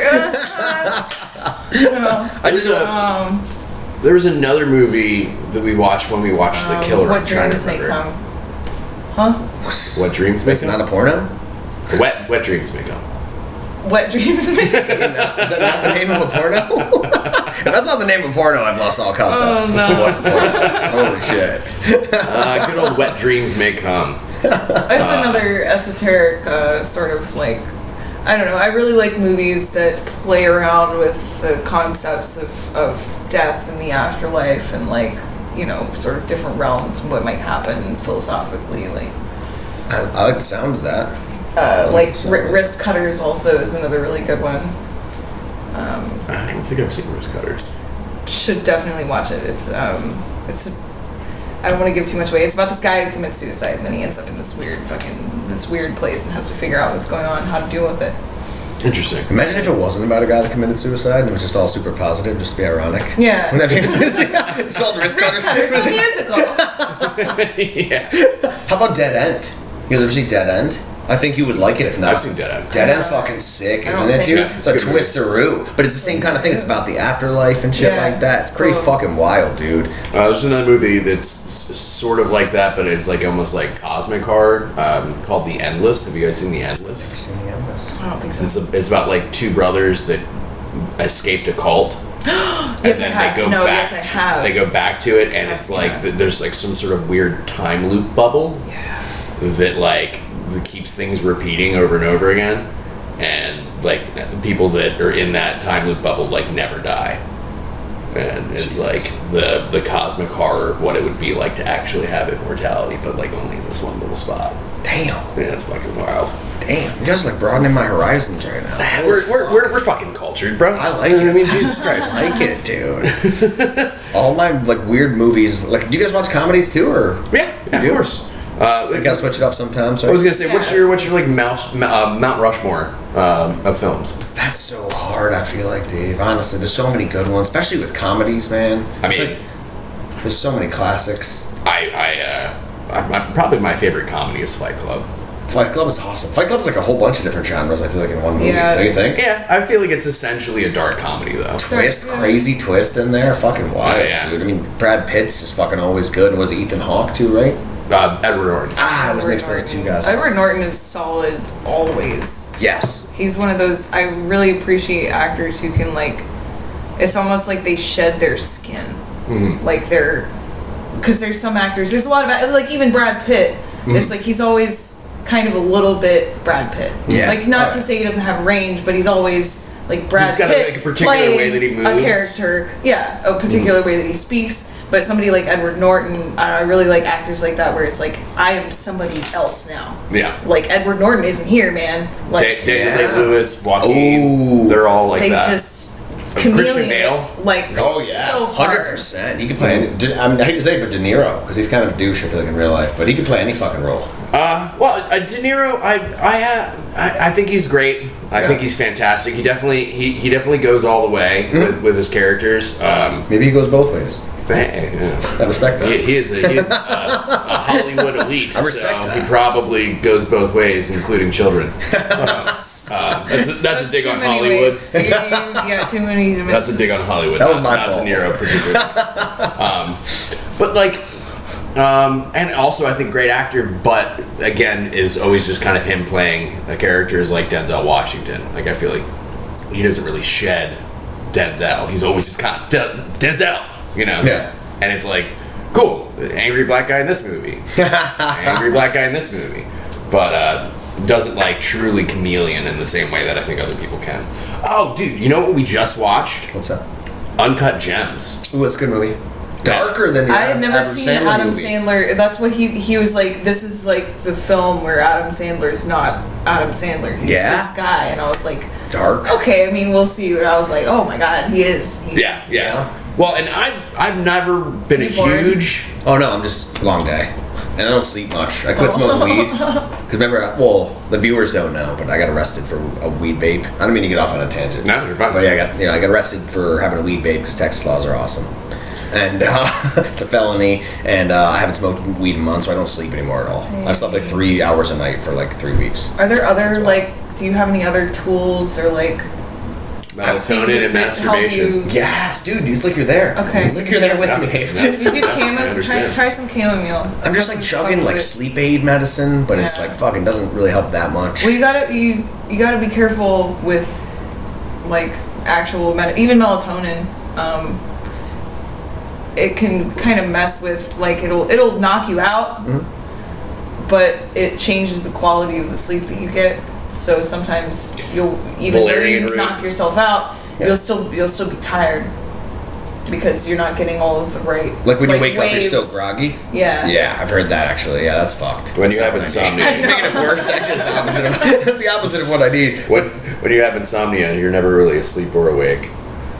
Wow. Let's bring it back to Fight Club reference. Yeah, oh, there you go. Yeah, I knew I like, heard that somewhere. There Life it is is. a waking nightmare. But yeah, no, I'm not bored at all. You guys are awesome. I'm just fucking always tired. No, It I was sucks. just teasing you anyway. Well, you made me so. feel bad. Well, now I feel terrible. Yes, I feel. No, I'm just kidding. But no, Uncut Gems kind of blew my socks off because I've never been the hugest fan of Adam Sandler's acting. Unless it's like I loved him in SNL sketches and I like his stand up.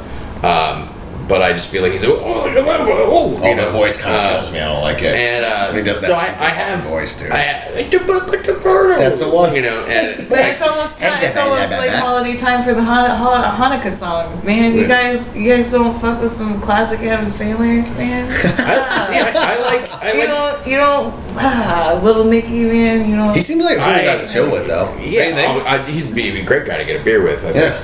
But yeah, him in that movie, like when they're ripping his clothes off in the back of that truck, Yeah.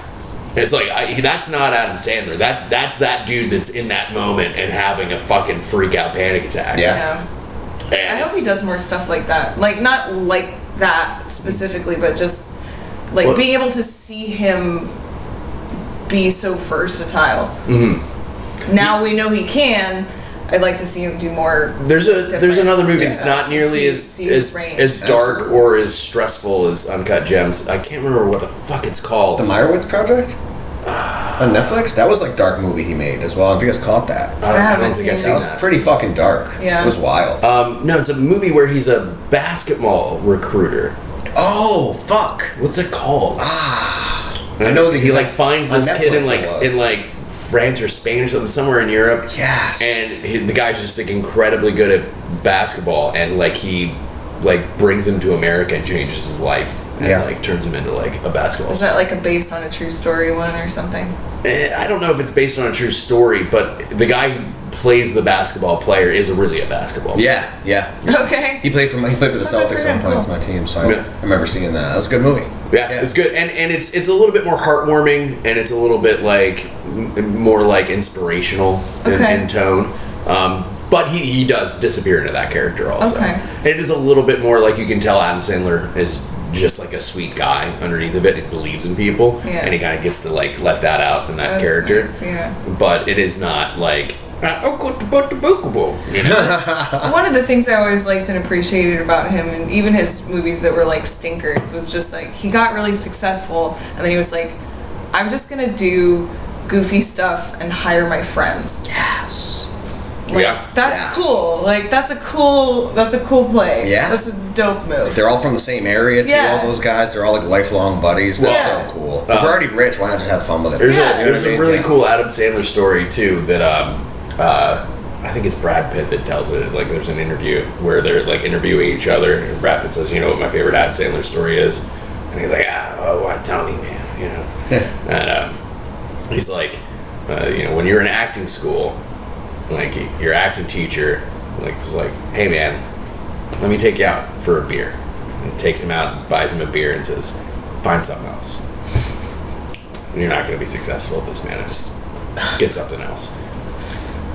Now, like 5-6 years later, Adam Sandler's like one of the biggest fucking stars in the world. 100%. Yeah. Is there like I think post like Happy Gilmore or something? So like one of his big movies that he made millions of dollars doing. It was a huge success. Yeah. Is out in New York with all this like co-stars and stuff and his friends. Sees the teacher, and what he says to him is, "Hey guys, this is the only teacher that ever bought me a beer."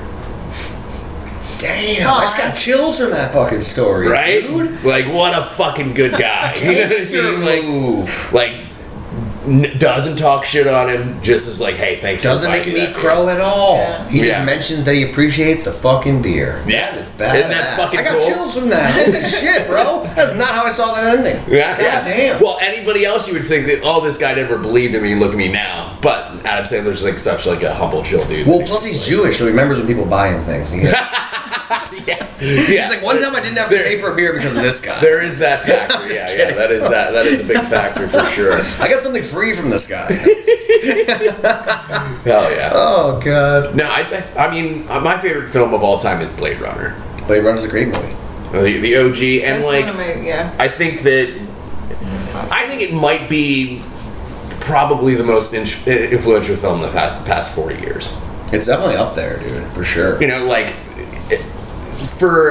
since the 80s, and especially with this new rise of, like retro 80s style in films, the, like, black, neon blue, neon pink, and, like, moodiness to it. Yeah, it's so like influential. pretty and gritty At the same time, yeah. It's like It's a classic. beautiful. I mean, like, literally. Glad you brought that movie up. The background of my computer is Blade Runner. Oh, yeah, I didn't even notice. That's how bad my eyesight is, unfortunately. Yeah, no, I mean, it's. I think it's phenomenal. I think it's the best performance that Harrison Ford's ever turned in, personally. And he's a good actor, but I agree, it's definitely probably his best movie. And Rucker Howell too, as Roy. What a fucking empathetic, that relatable soliloquy villain. on the roof. All these memories will be lost, like tears in rain. Damn, time to die. You guys are getting me hyped up right now. I'm back. I'm fucking back. No, I fucking. Not tired anymore. I remember because my dad's favorite film is the original Matrix. That's a really good one. It's also phenomenal, Yeah. like genre shifting film. And he took me, he snuck me out and took me to go see it in theaters, unbeknownst to my mom, and was like, "Wasn't that fucking cool?" And I was like, "Yeah." And he was like, "Oh, you probably really like Blade Runner." And I was like, I think 11 or 12 when the Matrix came out. And so then, he went and rented Blade Runner. And he was like, "This is one of my favorite movies too. It's really good. It's a classic." And I watched it, and it was like, "Wow, that just changed my life. That just defined a portion of me as a person." So I'm the same way. I fucking love movies, dude. It's so good to talk to other people that love movies. Yeah. The younger people, I feel like, are all about shows. I feel like their attention span isn't good enough for movies. Do you guys ever feel that way? I mean, it's not their fault. No. They're fucking idiots. No, I'm just kidding. Stupid fucking kids. The No, I'm whole just world kidding. is designed like that. That's what I Honestly, mean. I feel like I'm just. I don't know. You're 35. I'm 33. You're 33. Yeah, Okay, I look so 10 years you're older not- than Dave. No, I do. it's weird. You guys both look way younger. I look like your weird uncle, guys. You're only. Our weird Uncle Tony's here for the podcast. you're actually Oh the yeah, perfect we've medium talked about between that. the Yeah, two. Me and 31, Stevie, yeah. 33, 35. Oh, that's crazy. Yeah. Holy shit, the universe trying to fucking tell us something, guys. God damn. Ooh, I'm telling you. numbers and But time I feel and such. like I'm on the end of it was already starting. So I think it messed with my attention span too, because I was a little kid. I got a laptop. Yeah. I had AIM and MySpace. Yeah. And YouTube. Yeah. Dude. OGs. Hell yeah. Yeah. Dude. I remember Windows 98. Whose bit is it? Where he's Dude, that's how old I am, Whose dude. bit is You it that remember Windows 98. You remember Oh, that yeah. shit? Oh yeah, I remember Windows Floppy disks. 97, dude. Floppy disks. Fuck. Oh my god. I thought floppy disks were so cool, and then they stopped having them. Yeah. Pretty much as soon as I was like, They're just oh. inefficient, but I mean, they're kind of fun. Yeah. It's tactilely satisfying. Who's They bit were is all it? different colors. Remember, they had every Yeah. color for I don't even know what reason. They all have the trying to same remember- purpose. It's fun, though. I don't know. Why didn't they do that with CDs? That would have been cooler. Whose bit is it? There's somebody in the scene that does this bit. It's like, I went on a date with this girl who didn't know what MySpace was. I've heard that joke. I don't Can know. you believe it? 16 years old, didn't know what MySpace Oh, was. yeah. And They did Poke the Bear, I think. I can't remember Or whose something. bit it is. They were. Is it Roscoe's Owen's or bit? something. Is it Owen? Might be Owen. Owen's Gallagher's bit? I can't remember. I'm not gonna say I claim to know, and it's not my bit, but that one always made me laugh because I'm like, fucking MySpace. I got talked into getting a MySpace because I was like, I'm never gonna do social media ever. I was like vehemently opposed to it as a very woke teenager or some shit. Yeah. And I got talked into it by this girl named Amaranth, who R.I.P. Who I was like head over heels for at like 16, and she was like, I mean, like, MySpace is cool. We should get MySpace, and I was like, I'll fucking start one right now. I do miss the when they load your page, your song plays. Oh yeah, that was cool. That was The customization of it is was really fat. I had a lot of fun with that. Also, I was one of those bitches that would rank my friends. I didn't care. We I all not did. Care. Truth hurts sometimes. Sorry guys, be cooler. Be Yeah, cooler. you got bump down. I'm You're just still trying on to- there. Your place is. Trying to let you know, step your fucking game up. You know what I'm saying? I'm not trying to be a dick. I'm just being honest with you. So How else you want me to tell you? You know And what I the mean? wallpapers, like everybody's Facebook looks the same. Yeah. Everybody's Instagram, like all the it just It is looks like the there is same. like a sort of a weird sterility to like modern social media. Yeah. You know what I mean? It's Well, like because more the point sterile. of it is not for you to be an individual person. The point of it is for you to look and scroll. Right, you click on consume. stuff. buy Yeah. shit. Yeah. Yeah. So why would the functionality need to include any of that Yeah. other stuff? It's basically like playing slot machines. Yes. Twitter's a little different with all the butt stuff. Now, so Twitter being uncensored is probably the one thing, right, that makes it a little different than the other ones. You just like scroll, it's just like, pictures of people's families, and then it's just like someone like doing poop stuff. Like Twitter's Oh, so crazy. Maybe that's just my Twitter. Yeah, Man. I can't. Twitter missed me a little bit. I don't post. I just like scroll through it. when I'm see, fucking yeah, and that's a weird thing too. Is that like, lurk. I'm 35, I lurk. and I'm a big lurker. Sometimes you don't want to, you just do. You know what I mean? yeah, I try not to. But see, I'm 35, and everyone's like, "Oh, you're a comedian. You should get a TikTok." And I feel like that's the death of art. You know what I mean? Like, I don't have one either. Like, I feel like if I got a TikTok, one, I'm 35. What am I going to do? Make myself look like a fucking moron on TikTok? Like, no one wants to see that shit. Yeah, that's the point. But like, eventually, I I don't feel know. like, if it persists, and I get way more successful, I'll just pay someone to clip my, stand up and put it on there so I have reach. Hell yeah. But I don't want to fucking do it. I feel like a fool. Me too. I'm on the same page, dude. And I clip stuff for like YouTube Shorts and Instagram Shorts. Me too. And I have a Twitter or an X or whatever it is now.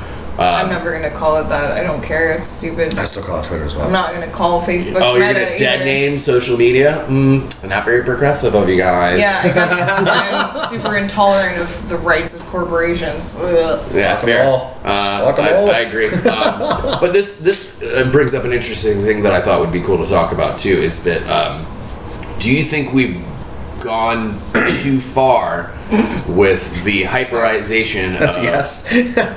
of like how sterile and unindividual based social media is, while also letting identity politics dictate everything?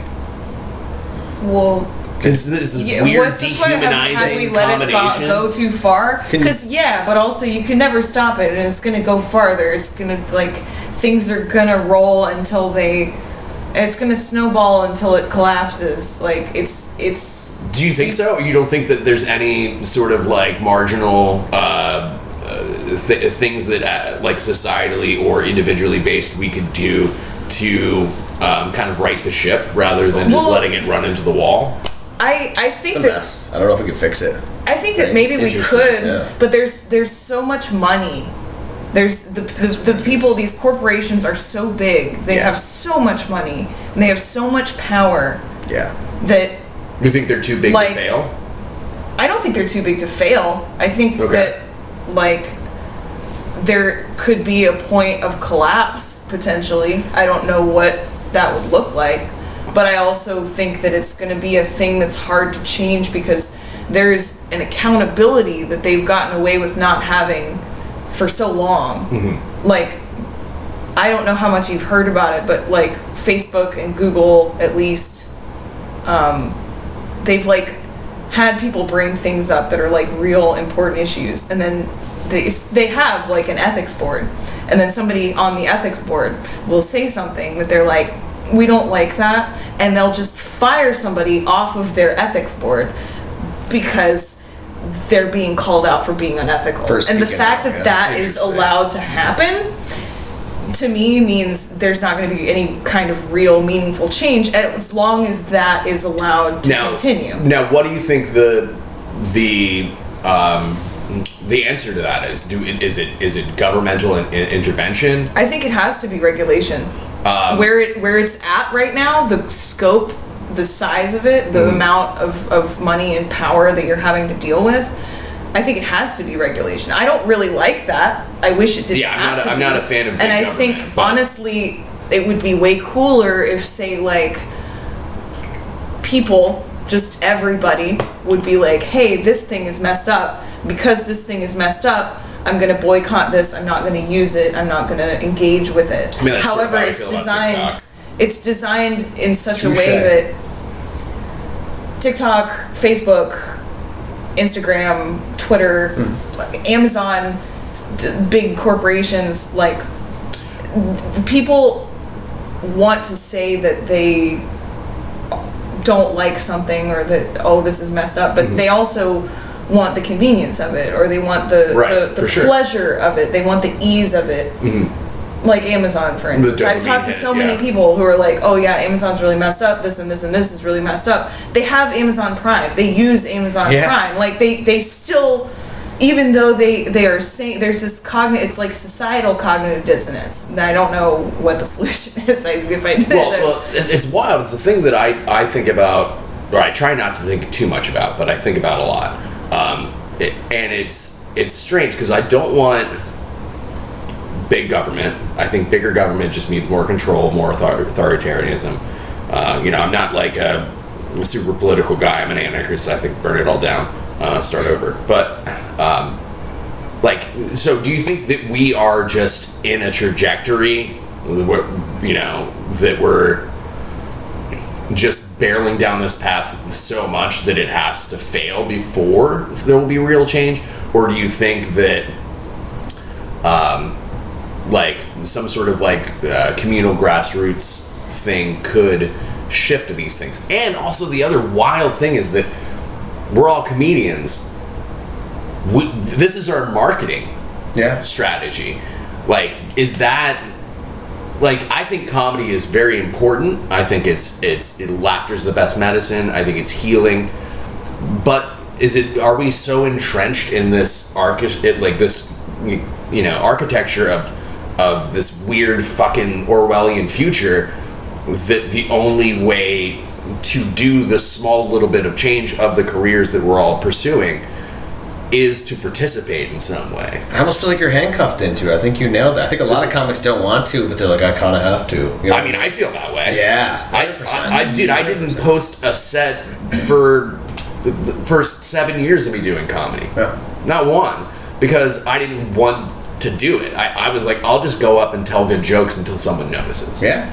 And that's the way it should be, really. Then I moved here and I was, taking the career way more seriously. Like, I really want to do this in a big way. And everyone's like, well, you have to commit your Instagram to your comedy. You have to start posting stuff on YouTube. You have to do this. And YouTube has got issues too, but I still feel like it's one of the freer platforms. We've said a lot of wild shit. I'll post this on YouTube tomorrow or something. And, I might not be monetized yet, but we can get that content out to people. So there is an advantage to it. Yeah. But at what cost? You know what I mean? Yeah. It's a very strange thing that I try not to dwell on too much because I try to be happy. The world's just addicted, so it's like if you don't do it, you're just missing out on the layup in a way. You know what I mean? It's like even if you're not with it, it's like every fucking buddy does it, dude. It's great. Even old people. We even got fucking old people doing it now. My mother struggles with it. You'll see her scrolling. Holy shit, she's 70. You know what I mean? Just she sees everybody else do it. It's almost like your brain's like, fuck, everybody's doing this. I must be missing out on something. It's in the zeitgeist. Because I was like you, I fought it, dude. You guys were talking about MySpace. I actually never had a MySpace. I knew what it was all about, but I was still in my rebellious, I'm not fucking doing social media for pussies. You know what I mean? That was my mentality. I did it for pussy, so yeah. Incel and guy who fucks. That's the difference. You know what I mean? MySpace is where that's where the incel lifestyle began. God damn. Yeah, no, I don't know, man. I don't know what. You're cuffed into it, bro. I'm telling you. You're cuffed. Mark Norman says that a lot. Are you guys Mark Norman people? Yeah, I like Mark Norman. He says that all the time. He's one of the greats. Like you said right now. I love that fucking guy. I met him one time too. He's such a good guy. He's one of the nicest guys in comedy, dude. And he was saying that. He says that all the time in his pods. He feels like he has to do it. He feels like, and he has a guy that he said he pays, and he said he was against it too, but he just like had to force himself to do it because just people are too addicted to not put your shit out there. You're just gonna sell so many tickets and shit if you do it. Well, yeah, I mean, and that's what we're trying to do. We're trying to sell tickets. Like you put out the Roscoe stuff on Instagram, I see all of them, bro. Every time. Like every time I need info or anything like that. Like, you know how the open micers are around here. I'm sure you guys do it too. If you're not exactly sure, you know, you guys are getting booked on more shows. Obviously, my loser ass. But but for the open mic douchebags like it's me that's getting booked. Let's be honest. Okay, well, we don't need to be accurate. But like if the douchebag open micers like me need to know when the open mics are, I'm not fucking calling somebody. I just go right onto that Austin, Texas comedy Instagram. That's the thing. You know what I mean? It's so easy. Well, the Roscoe shit.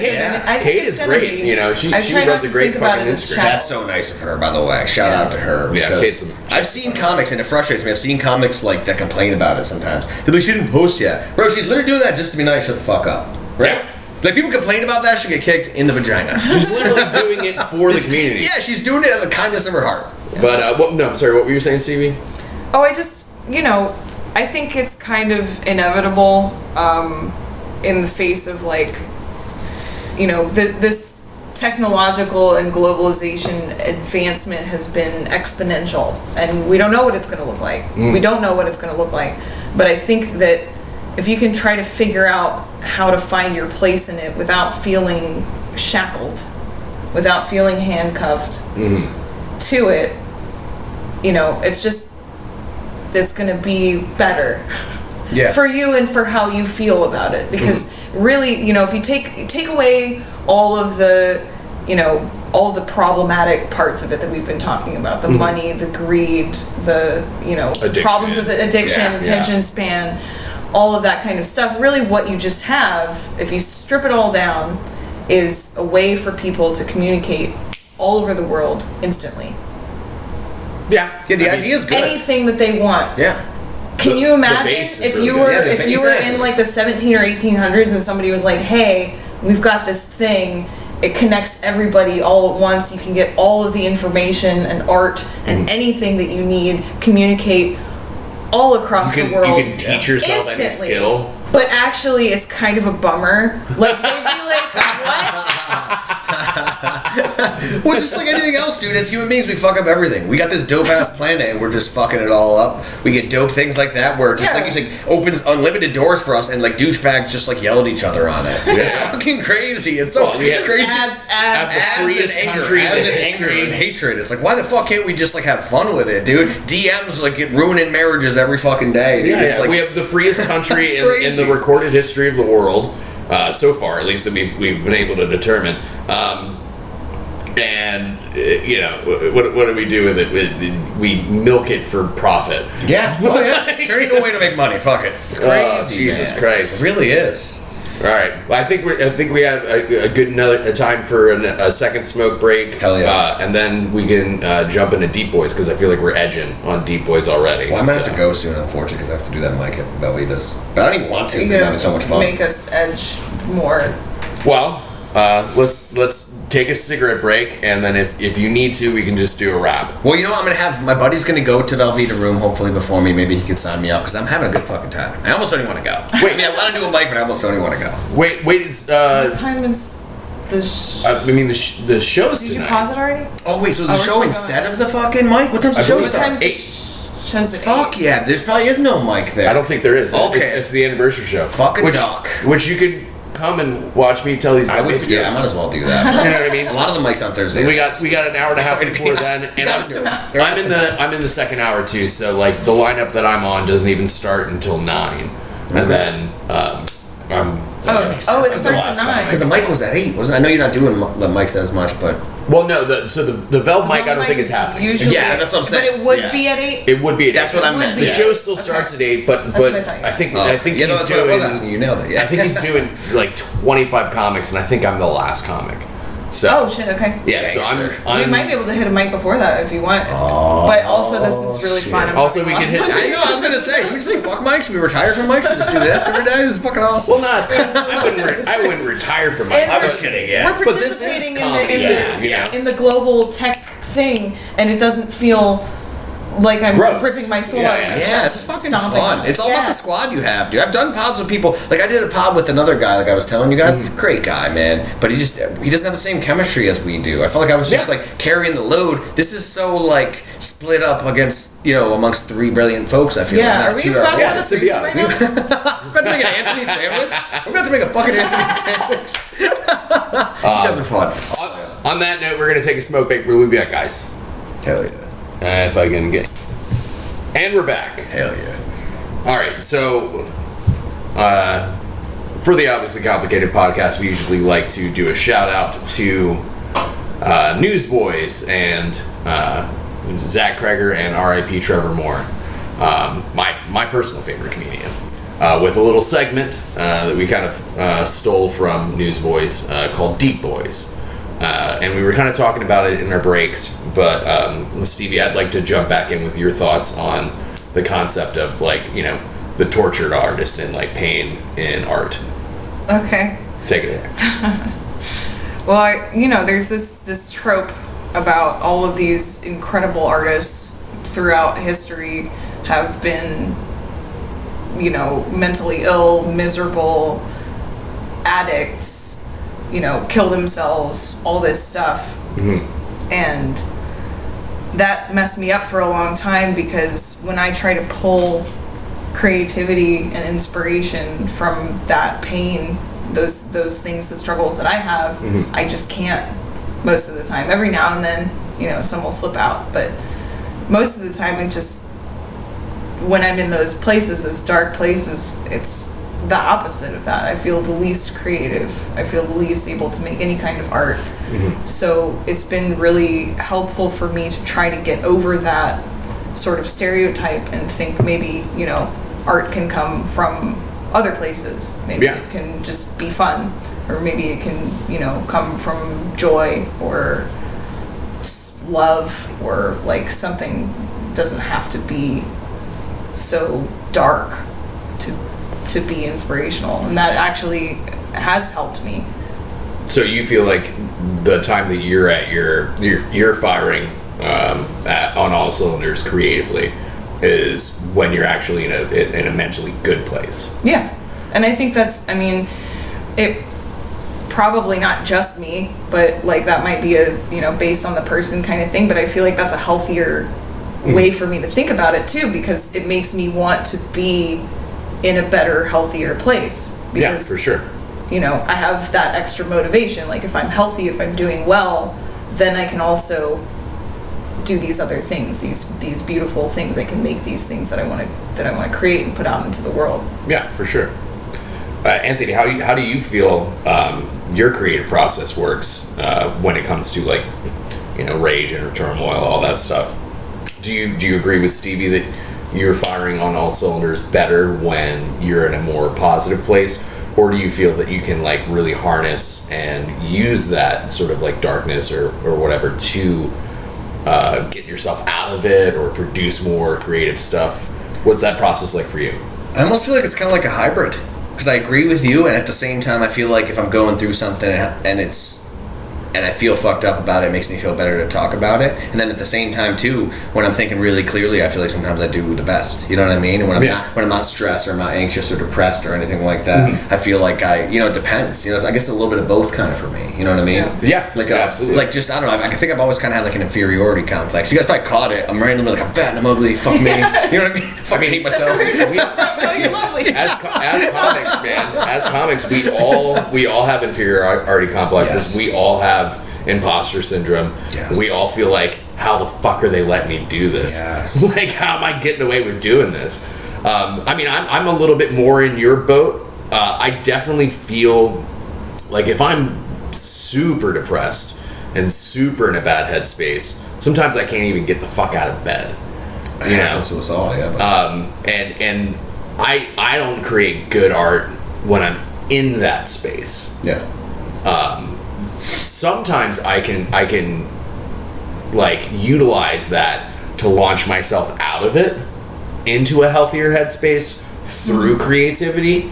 I can use that tool to break that thing, because I can't remember who said it, but there's somebody that was like, when you're depressed and you can't get out of bed, get out of bed. Like, get up.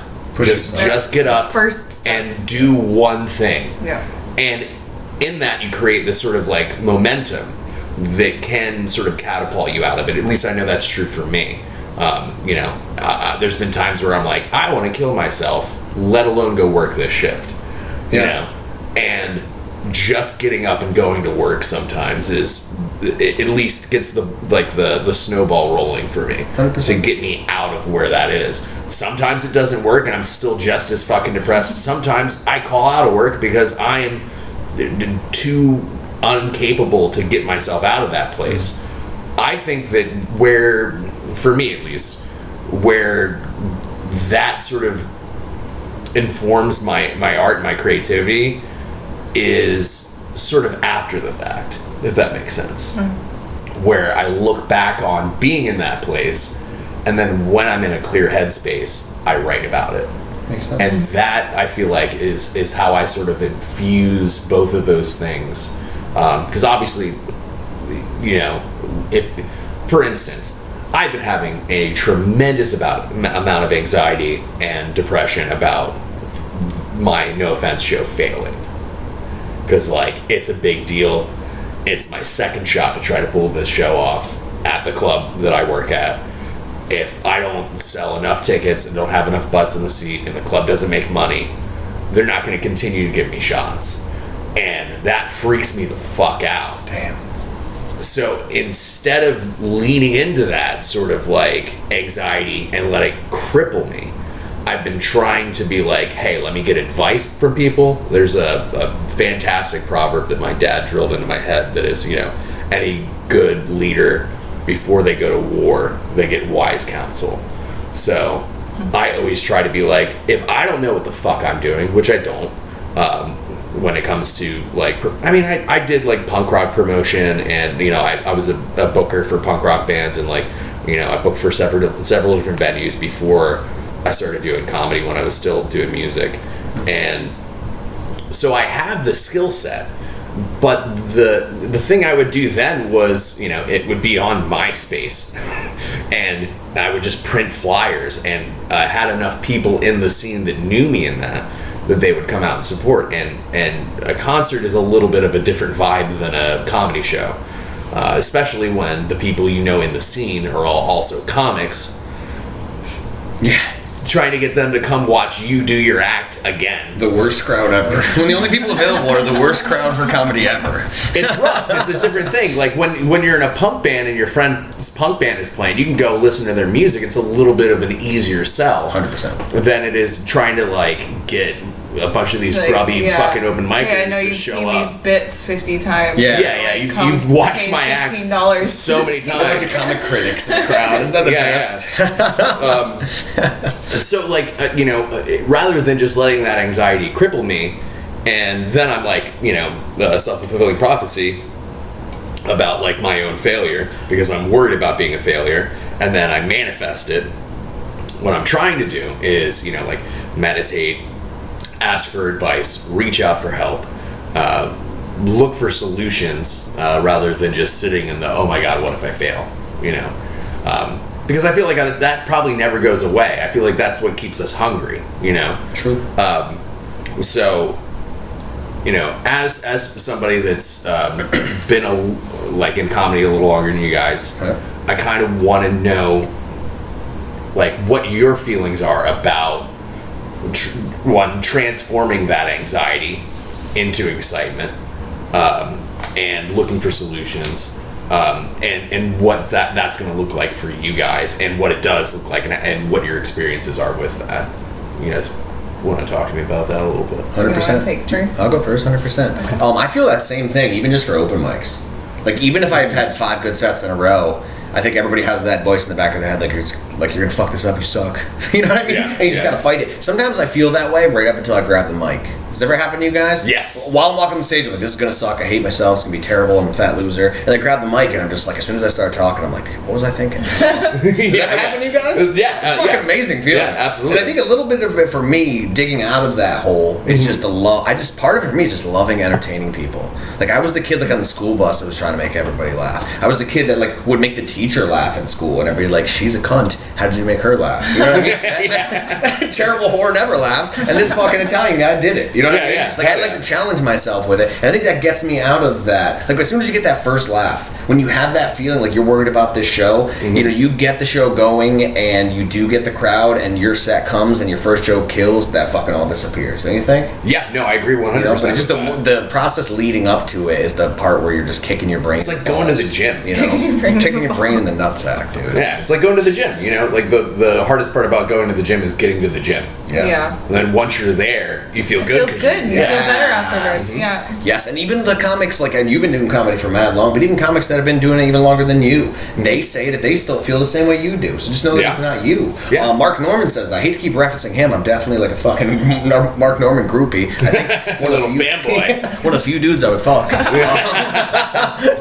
I fuck him for his mind. He always farts and it turns me on. No, but he says that. He's an anxious mess every fucking show. You won't know it because he like runs on stage and fucking like comedy. and like fucking, you know what I mean? He's just a nut, but he feels the same way every time he says it. And he's around 20 years. You know what I mean? Yeah, he's been doing it mad long. And he still feels that way. Yeah. You know? What about for you, Stevie? What about you, Stevie?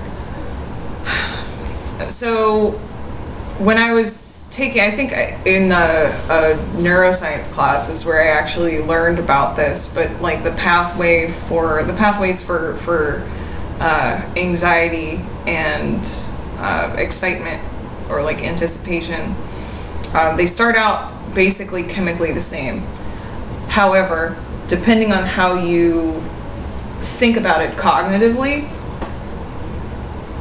will dictate how you respond after that. So let's say I'm anticipating like a really big set and I'm really nervous. I could go one of two ways. I can be like, I'm gonna suck, this is terrible, I'm so nervous, I'm not gonna do well, I can't do this, I can't do this, I can't do this. Your body's response when you think about that is fundamentally different from if I say, okay, I'm really nervous about this. It's a good opportunity. I think I can do it. I'm going to try really hard. Like, this is exciting. Those feelings are very similar initially. Mm-hmm. Afterwards, they change. And it's I've tried to remember that because I'm a very anxious person. Mm-hmm. And it can go the dread direction pretty easily if I let it. But I try to remember that I can change, you know, it's, I don't know, like manifesting, like, but literally within my own body, within my own psyche, I can flip that lever and move it towards something where there can be hope and there can be fun, even though it's a big, scary thing. Right. You know? And so that's been, you know, not just for comedy, but just like in my life, I try to think about it like that. And if that doesn't work, then I just make my depression and my anxiety sort of try to cancel each other out, you know? Like, what do you have to worry about if you just want to fucking die all the time anyway? Just like have fun. You gotta kill yourself, just go on stage and kill instead. Yeah. No, that's interesting. Because I don't know if you know this, Anthony, but Stevie has a degree in neuroscience. You can fucking tell. You just used a whole bunch of big words. I was fucking like, holy shit. I'm like the retard on the pod. It's like too intelligence. I know, it's the complex coming out, guys. Negative self-talk, man. I hate myself. Simplify it. I mean, we all do, but look, no, and that's interesting too. Is that like thinking about it in such like a almost clinical way is what works for you. I feel like, and maybe this is the reason we work so well together, is that like I'm just like a freight train. You know what I mean? Like when I'm depressed and stuff, I'm just like, just do it. and like that's how I hype myself up, is that I'm like, well, if I just start doing it, then it's gonna work. And it's sort of similar to what you were talking about, like the moment the mic's in your hand and you get that first laugh, then it's like, oh, I know how to do this. Yeah. You know, I've been doing this. I know how to do this. Yep. One thing my dad was talking to me about, not to get too dark and sad on the deep voice section of the podcast. Deep as fuck voice. But it's, you know, like the day that I found out that I needed to host and run the regular show for Hans Kim was the same, like within hours of finding out that my friend Nick Roach passed. I had that stuff, and so I just called my dad and was like, I don't know how the fuck I'm gonna pull this off. Like, I am so upset and sad that this happened, and now I gotta go do one of the biggest opportunities for my career that I've gotten. And thankfully I pulled it off. You know, I had, I don't know, maybe over a dozen audience members come up to me afterwards and were like, I don't know how you did that, but you did it, and it was fucking cool. Yeah, you did really well. It was beautiful. Thank you. And after it's done, you fucking just like, damn, I did something today. Like, yeah. I fucking, you know what I mean? Like, it wasn't just like you had a good show. You had a good show, and you fucking like persevered through some crazy shit. Yeah. You know, And so, he also, like, he was sort of shouldering the grief of a lot of the comics. of course. Too. Oh, that was a mess. You carried it for them, and you did it gracefully. Yeah, I didn't even know the guy, and I was Really- sad. Seriously, I'm not even joking. Like, I didn't know that guy, but just seeing how sad it was made me fucking super sad. You know what I mean? So it's Yeah. fucking Yeah, You know it's what I mean? fucked Yeah, up, I didn't man. know. Either. But it's Wish just, I had. just like I saw like how big of a influence he had in the whole community. Yeah. How sad like some They- tough yeah. motherfuckers are. Some tough sons of bitches that were sad as fuck. I was like, this guy Yeah. must have been great. And for you having known him so well, like I said, having a good show is great. Being like kicked in the cock with steel toe boots on, like you were, Yeah. and still having a great show is Yeah. like even more gangster. Well, I had to do a regular show with no Kill Tony regulars at the show and make it good. Yeah. Like, you know what I Yeah. mean? And I was hosting and running the show, and like, you know, so I had to fucking, like, I had to carry the entire show. Yeah. It was wild, man. It was crazy. So when I called my dad and said it, he was like, Dave, you know how to do this. You know? He's like, I can't tell you how many times, because, you know, he's a pastor. So we sort of do a very similar thing. Yeah. I mean, he does an hour set every week, pretty much. Yeah, you know? no, same idea, really. And he was like, when you're in that place, man, he was like, I remember, you know, like the day before I had to be in church doing an hour set, basically, I like watched you get arrested when you were addicted to heroin, and now you're going to prison. And I just had to get on stage and do it. And he's like, but the muscle memory's there, man. You know the motions, you know. And I was like, do I address it? You know, like, do I talk about it? Is that too much of a bummer for a fucking comedy set? And he was like, well, are the comics gonna talk about it? And I was like, probably at least one. Yeah. And he was like, maybe just address it. Say, hey, if you guys got a glass, let's give him a cheers. What he would want is for us to laugh. Yeah. And so that's what I did. At the top of it, I was like, hey guys, this is a weird day for the comedy community. We lost one of our own. This is his name. He's great. He's a great comic. Go watch his shit on YouTube and Instagram and stuff. That being said, what he would want is for us to laugh and have a great show. So let's raise a glass. And now I'm going to tell you fucked up jokes. And I just clicked into being funny. That was amazing advice. Yeah. It's in everybody's head. You gotta fucking address it right away. Your dad fucking Yeah, knows so this and shit. it like popped the bubble, you know, and then Keith Ray for 8 minutes on stage just talked about how lucky Nick Roach was for pulling off suicide, and I was like, Oh god! fuck. Oh god! Jesus Christ! Oh god! So I had to go recover the room from that afterwards and like get everyone to still like be like, oh, we're ready to laugh still for the other 3 comics that still have to go. Those guys are in the back also contemplating suicide. Yeah, Just kidding. I'm just kidding. Too much. Too soon. No, that's fair. We It's all think real. about We can it. talk about it. That's Yeah, what yeah. we would talk about. Well, like you said too, like even if that dude was looking down on us, he would be glad we're laughing about it. Yeah, You know absolutely. what I mean? He doesn't Absolutely. know we're disrespect. I wrote a dope joke about it. You know, you ever hear one of your closest friends killed himself, and your first thought is, "Fuck, must be nice." Yes. The answer is yes. Yeah, so like, I had to figure out how to like recover that, but that was one of those moments where it's like, you know, like you were talking about, that like the moment I got that first laugh after, like addressing the situation, I was like, oh, good, we're going to be fine. We're going to be fine. We got this. And, after Keith Ray, I did this little bit to kind of win the room back. I was like, sorry if this is a little too inside baseball for you guys, but this is what we're all fucking dealing with. And we're just, trying to make everybody laugh and have a good time about it. That being said, your next comic, and it was like, you could feel everybody be like, this dude's going through it and fucking pulling it off. Gangster. And that was huge. That was one of the few moments in my years of doing comedy that I was like, I think I'm going to be able to do this, like, for sure. I mean, I've had a few. It to yourself.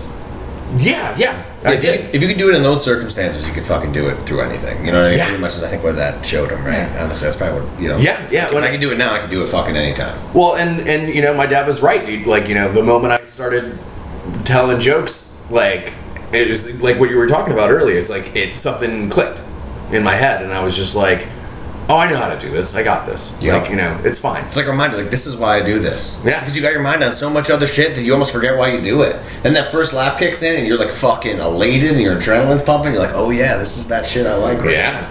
Right? That's wild. That's a wild thing. I really like doing comedy. Yes. I did not know. I've never felt that. Like, I don't know. I sort of think of it like everybody always told me growing up, like, oh, there's this runner's high. Like, you just have to run far. Yeah, it's a good fucking metaphor. And I could never get there. I had fucked up knees. And like I would, yes, it's fucking awful. Those people are so weird. Comedy's so much cooler. Running is it's fucking a lot awful. cooler than But running. Fuck for those sure. people. It's like that sort of feeling because I've always been like super stage fright. Like, I've forgotten my own birthday to a grocery store clerk because I was nervous. We've all been there. I've done. Are we Well, just anxious people? Well, not exactly. Yeah, maybe that's what. Maybe just me. Maybe just us three. It could just be us three, I guess. Yeah, Touche. But like, I've always, and there's always been this like, oh, maybe sometime I'm gonna feel good about it. Yeah. But never did until the first time I did a mic, and I was like, I'm probably gonna just go up there and pass out. Nobody's gonna laugh, and it's just like, But that's just gonna be the worst thing in the world. And I got up there, and it was like a veil got lifted. Like, everything got more colorful for a minute. It was like doing mushrooms, allegedly. Yeah. and that's such a beautiful thing that I didn't know. If I had known, I would have been doing this shit for years. Yeah. Sometimes This is why we do it, It's like the funnest, coolest fucking thing in the world, and however much it gets treated like this, like, sort of lowbrow art, like, or like, I don't know, like a dick and fart jokes. I don't know, man. I was talking to Stevie about this the other day. I feel when we were allegedly on mushrooms, Google. What like Portugal. I was gonna say that, you fucker. That was the words I was just about to say. Holy shit, you guys are fucking out of control. That's a creepy. There's some weird, like, fucking brain intertwining going on here, folks. No, That's it's beautiful. fucking crazy. I was gonna say portobellas, dude. God damn it. Yeah. You guys are fucking loco, dude. That's sick. We're all loco. Shiitake, Or shiitake. Fuck. Insane in the memory. Jeez, what were you saying? I'm sorry. We got off on fucking different varieties. No, it's, I feel like that, like, so there's like roles, you know what I mean? There's like cosmic sort of like archetypes of people, and I feel like a comedian is this sort of magical infusion between like the magician and the fool. You know what I mean? Yeah. Like the jester, the joker, Yeah. but also like the magician, someone that can like change an entire room's vibe, like just through words. There's something fucking esoteric and magical about it. 100%. And I feel like anyone that's drawn to this particular art form, you gotta not take yourself too seriously. You have to be able to laugh at yourself. You have to be like a little bit sad, a little bit dark, so you can comment on it. It doesn't always have to come out of that, even though that's sort of the thing I think spurns us into it initially. But there's like there's a place, there's like a very important cosmic place in our society as a species for these kind of people. They used to be like the jester in a medieval courts was the one person that could talk shit to the king without having to worry without about getting his head cut off. Yep. That's a fucking good metaphor, dude. He's the one person that could speak truth to power. Is that simile? I don't know. Yeah. No, that's good. That's good. It's the one, whatever it is, it's good. It's the one role in human, societal history that can speak truth to power without the fear of rebuttal. You know what I mean? So there's this beauty to it, and it's not all just fart and dick jokes. It's like literally lifting people's spirit. It's like a doctor for the soul. 100%. And I might be up my own ass a little bit about that, but it's fine. It's fun in there. But yeah, no, and I've always identified that with. I mean, I don't know if you guys can tell by the everything about me, but I really like the Joker. No way. There's no chance. That's wild. But like somebody's got to be like, Batman's kind of an asshole. You know what I mean? Like somebody's got to do it. Somebody's got to challenge the wealthy and the powerful. Someone's got to challenge the societal norms. Someone's got to point out shit that no one else can see, or everyone sees and no one says it. Yeah. Mm-hmm. And it's, I don't know. I think it's a fucking magical thing. I really do. I think it's important. And at the same time, it's fucking fun. It's really cool.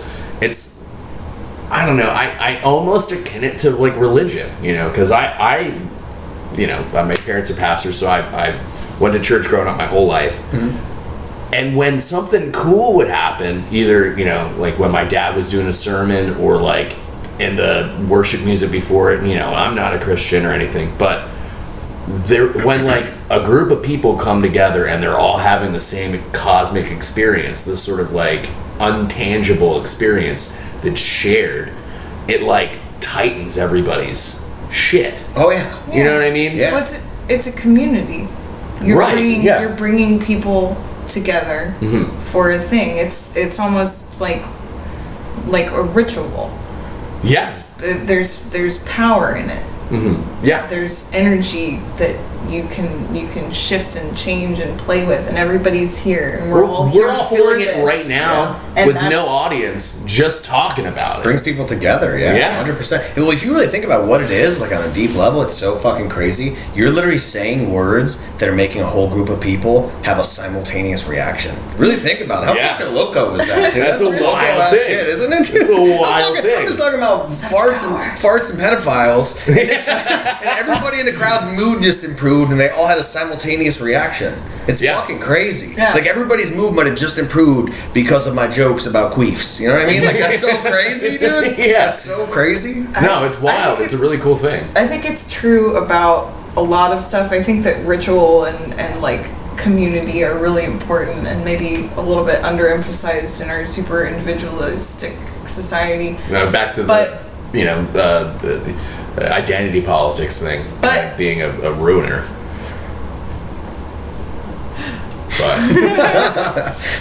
But I think it's specifically surrounding laughter, because laughter is such a crazy thing, such a crazy thing to exist, like evolutionarily. I feel like we need it. We obviously need it because pretty much everybody has the capability, and to bring people together except under for that. Politicians, They probably laugh. They just laugh at the pain of Other children people. whose They just blood. laugh. Yeah. I was gonna say that too. I swear to God. They laugh as they drink children's blood. As they're sipping the last sip of children's blood through a straw, they're chuckling so hard. Just like in a Costco vat of fetuses. Some people get milk mustache. Politicians get blood mustaches. Some children. Yeah. No, I'm just kidding. Too dark. All right. Not dark enough. They also fuck them. Epstein's Island. What? Yeah. How can we make pedophilia funny? Well, kids aren't that hot. You know what I mean? So not anymore. They used to be hotter. As the days go on, they get less hot. It's weird. we found a way to make pedophilia funny. Yeah, there it is. Oh god. What is with these ugly ass kids these days? Jesus Christ. Seriously, especially the Jewish ones. I think there's something really powerful in the laughter itself. Like bringing everybody together, yes. Changing the energy, yes. Manifesting magic, yes. But also specifically that, like any sort of outpouring of emotion, like if you made everybody really sad or really angry, you can see how powerful that is all the time. Yeah, constantly. But this is something healthier, something like freeing, something beautiful. Yeah, 1,000%. That laughter, it's a release. Yeah. And it's a good feeling sometimes, even when it's not laughter. Like, you guys ever, like, telling a story and you haven't even gotten to the punchline yet? Or, like, not even a story. Like, you're just, the setup's coming and you haven't even gotten to the laughter yet, but you can tell every fucking body's paying attention. Engaged. Or, like, you say something, you're about to get to the punch and everybody's, like, looks like they're dying to hear it. You're like, holy fuck, I have this kind of power, dude? I'm like a fucking big-nosed retard from New York. Like, everybody hates New Yorkers. I got these cocksuckers captivated right now. Same size now. Get the fuck out of here. You're too kind. She's too nice, this gal. No, there is something like that, like and like the feeling you get when you turn the room is one of my favorite feelings in the goddamn world. I've only done it once at Hooters in Red Rock. You've done it other times, but not to that extent. Like, you know, she was after the host of the first comic or second comic. We were doing a show in Round Rock at a fucking Hooters, and people are like eating with their kids while like girls are walking. Yeah, around we were with like in front of the kitchen. You know what I mean? Yeah. And we're in front of the kitchen. The kitchen's listening to the radio real loud, and I had to be like, "Can we?" To the guy who's running it, I was like, "Can we turn that down a little bit, just a touch, so like people can fucking hear what the comics are saying?" It's a big part of it. And the room was just not paying attention to Stevie at all. Like there was nobody like watching, and then like halfway through her set, like everybody was watching, and she had him. And it was so cool to feel it. You could feel the energy in the room shift. And she was like, pay attention to me right now. And I got you. I'm going to make you laugh. And she turned it. And then she had him. And then she had a fucking great rest of her set. It was beautiful to watch. I was like, that was so fucking cool. Yeah. I just saw you do a magic trick. Like, what the fuck? I felt like I cheated a little bit. Like, it's what it feels like. Yeah. Like, I was like, that shouldn't have worked. Yeah. I put on the Texas a little bit because I was like, I'm in Round Rock. I'm at a Hooters. There's a table over there with kids. Put a little pepper. They're out for fancy family dinner. A couple extra y'alls. She's like, let me mix in a few more y'alls. Well, I don't have to try that hard, man. Oh, it comes out. It's pretty natural. You are a Texan. I am. But to reference. It worked. But sometimes you have to, dude. You're relating to them all that way. That's kind of the goal, right? If you say something they relate to, you gotta know your audience. You gotta find them. That's a skill in itself. You should be proud of that, honestly. Thanks. But I honestly think I was gonna say that kind of set almost sometimes is almost more gratifying, isn't it? Yeah. When you dug your fucking hole and you're like feel like you can't breathe, and then all of a sudden you completely reverse it, and now it's going the other way. That's almost more gratifying than killing the whole time. Come back, kid. I mean? Yeah. That like resilience is gangster. You feel like you did something. You know what I mean? That's sick. Yeah, my in the Joker costume, makeup, everything, a set on Rainy Street at Parlor Room. There's like 7 people watching and kind of talking to each other and not interested. And I had to do 25 minutes. Holy shit! And at like 12 or 13, I realized I had him. Yeah, you got him. I got him because I was just like, fuck it, whatever. I'm gonna tell jokes. It's gonna be walking around, whatever. Yeah, they're walking around. They're walking in front of the stage. You know, there was a band or DJ going on in the backstage. So I got stop. They didn't stop. I had to compete with music. Jesus Christ, I had to compete with a DJ. It also stopped at some point during his set, which helped. It was also right after I got the audience too. I had the audience, and then like 3 or 4 minutes after that, the DJ stopped, and then I really had him. And then the audience just started multiplying. Yeah, people started showing up and... Yeah, like it went from like 14 people watching to like 35 people watching. Oh, man. And I'm like 15 minutes into my 25 minutes. So that last 10 minutes, like every word they were just hanging on. And it was like, that was one of the funnest sets I've had in a while. One, because I got to do 25 for the first time since the pandemic, and also like I turned the audience and then I grew it. It was fucking cool, dude. Yeah. It was so cool. That's badass, bro. It was wild as hell, man. But, and then I fucking had to headline the Hooter show, and thankfully Stevie had kind of already primed the room, and all the other comics. Baby. Yeah, all the other comics did well, too. And you brought him back. I gotta stop mentioning the Jews. I'm so sorry. I'm so sorry. Yeah, talk about the Gaza Strip more. I can pass for a Jew, so I think it's cool. I can say this. I kind of look like him.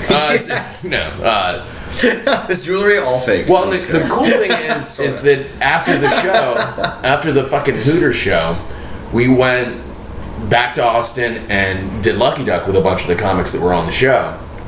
And the shoe was on the other foot because I went up right before Stevie, and no one was paying attention to any of the They rarely are Lucky Duck. I like going there, but that's a fucking real battle there sometimes, dude. But I turned him. Ooh. I turned Lucky Duck, which is always a great feeling. Yes. And I had him, and then like my set ended, and then it was Stevie right after it, and she had maybe the set of the night.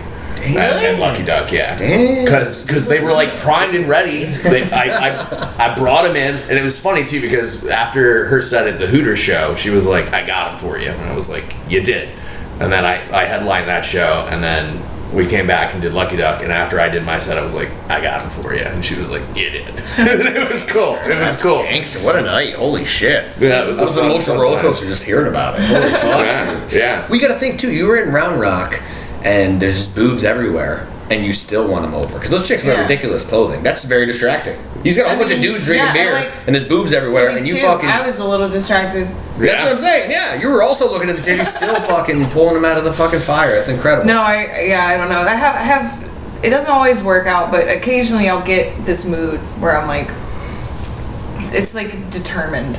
I think. I'm getting these guts. I'm gonna get them. Mm-hmm. And it's not through like brute force or anything. It's like I you push it's a commitment, but yeah, also it's like I'm gonna feel what the energy is. I'm gonna feel what my energy is, and I'm gonna figure out how to mingle it so that it brings it. Yeah, it's you're to me. You're playing an instrument, but the instrument is the audience. Yeah. Yeah, it's badass. Yeah. Tell us about one of the times where you fucking had that experience and you turned the room. That's happened many times to me, dude. I feel like, well, especially like, I mean, bar shows. I think it happened last night. Oh yeah, 100%. 100%. Well, I mean, I feel like that set I just got in the pocket early, believe it or not. And then it kind of dipped and then I got back out of it. You know, it was almost like I started out good and then I died and then I got back. You know what I mean? But I got one in particular that was fucking crazy, right? Cool. So, it was actually the first show I ever did. And I did 20 minutes, which is fucking crazy. What? That's I don't even know how. 20 minutes. I don't even know how. That's seriously, why. swear to God. I know it's hard to believe. What the yeah. So good for you, big balls. Thank you so much. I had a really good set at the one comedy club in my area. My area only had one comedy club in Saratoga, New York. Right, okay. Awesome fucking place though. A small comedy club, 100 people, and I fucking killed there right at the open mic. And one of the dudes I knew saw me, and he's like, "Dude, you got to do the show with me next weekend." Fucking Podunk town in the middle of nowhere, which is always a gamble. You know, people are listening or in the parking lot fucking their sister. You really don't know. It could go either way. You know what I mean? But little did I know, everybody else on the show was like from that area. I didn't fucking know that. So they had all their families and friends there, and I was just some random fucking guinea that nobody knew. You know what I mean? I didn't think about that. And the host was fucking like just a moron. No offense to the guy, I'm not gonna say his name. Had no idea what your job is as a host, like to get the energy going, to captivate them so not everybody else is fucked. He went on there just like very monotone, was like, "Your first comic's Anthony Mone." As soon as I heard that, I was like, "I'm fucked." So no. Yeah, dude, I had no idea what his job is as a host. My first thought was just to roast him, and that actually worked right out of the gate. But people were not shutting the fuck up. There was maybe a circle of like 40 people around me, and there was like 50 people behind them not listening that were just there for the other local, like Podunk Town comics. You know what I mean? Yeah. So the set started, and it was literally just these people listening, but they could hardly hear because the drunken fucks in the background were just going so loud and talking about NASCAR and all types of hillbilly shit. NASCAR and how Trump's actually the GOAT or whatever. Some crazy fucking shit, dude. Like, I don't know, polishing their shotgun. I don't know what they were doing. But it got bad. Like, it was just, I just was telling my jokes and nobody was listening. It felt like, and the people that wanted to could hardly hear it. Of that 40, I'm telling you, like 15 could even hear what the fuck I was saying. Oh, wow. But I just kept pushing myself, dude. Like, I'm gonna get him. And it wasn't, the turnaround wasn't as quick as I think the stories you guys told. The stories you guys told are still gangster as fuck, don't get me wrong. But this shit was like it was like I did 21 minutes, I didn't even know I did. I think it was just over 20, which is still nuts to me. Yeah. So I just kept going. Even though it sucked, I kept going. It was like, so the set was 21 minutes, I bet you like the last 6 were good. Think about that. Think about that. The first 15 were trash because nobody was listening, dude. Oh, Jesus. But then towards the end, it was almost like a light bulb went off. And the fucking back row, I said one, that's all it took. I can't remember what the bit was, but there was one bit I said and it hit. And the people near me laughed so hard, the people in the back were like, oh fuck, maybe he's not just some greasy retard. Yeah. And then a couple people from the back started coming, and a couple people from the back started coming, and now the back's listening too. And the last like 6-7 minutes were just like pure gold. And at the end, people were like, I don't know how the fuck you stood out there, bro. Oh, yeah. Everybody's like, I would have left a couple minutes in. It was fucking crazy. And I made $100. Hell yeah. Nice. Crazy fucking day. And I got drinks for free. That's awesome. But that was like the ultimate, like, there's being in a hole and then there's fucking being in the Grand Canyon, dude. That's where I was. I was fucking fully engulfed in dirt, guys. And I wasn't giving up. I was like, fuck this is my first show. I'm not going to have it be a shitty memory. That was my motivation. Mm-hmm. This can't be a shit-ass memory, dude. I can't start my career, so to speak, on this garbage note in front of these fucking sister bangers, dude. I can't. I can't. These fucking hillbilly Trump voters can't win. You know what I mean? Yeah, hell yeah. So I just kept battling, dude. And like I said, the last 6-7 minutes were gold. It was crazy. I even had a couple riffs. You know what I mean? I think I even referenced Trump. A guy sitting next to me at the bar had a camo jacket on, and I made some reference like, "Bet this fucker has a MAGA hat hanging in his truck or something." And all the hillbillies loved it. I think I did too. Yeah. Like, oh my god, he's one of us. I love a self-aware hillbillies. Yeah. So that felt so good just to make it something. It wasn't the best set ever, but the last 6-7 minutes were gold, and I just wasn't going to give up. This is not going to go down as a fucking bomb in my box score. It's not going to. You know what I mean? Battle, dude. What about Uphill and one. Good job. Yeah, there's uphill and then there's up fucking Everest. That's what this was, dude. No, that's incredible. And is that like one of the moments where you're like, oh, I got this. Yes. Yeah. Like, this isn't just some pipe dream. Because you guys know how it is just as good as I do. When you tell people you want to do comedy, they're like, moron. Yeah. That's so stupid, idiot. Oh yeah, Chris Rock over here. Like, you're going to suck. Even if you are funny. It just reminds me of that moment in Joker where his mom is like, sweetie, to be a comedian, don't you have to be funny? Exactly. And you're like, ah, god damn it. Just stab me instead of saying that. Fuck. It's almost even like, I feel like it's people don't even take it as seriously as like saying like I want to be an artist or like I want to be a writer, and even those people are like, Yeah. what's your day job though? Yeah, keep it. Keep that what's shit. your plan? Are you gonna be okay? Are you okay? Yeah. Because Yeah.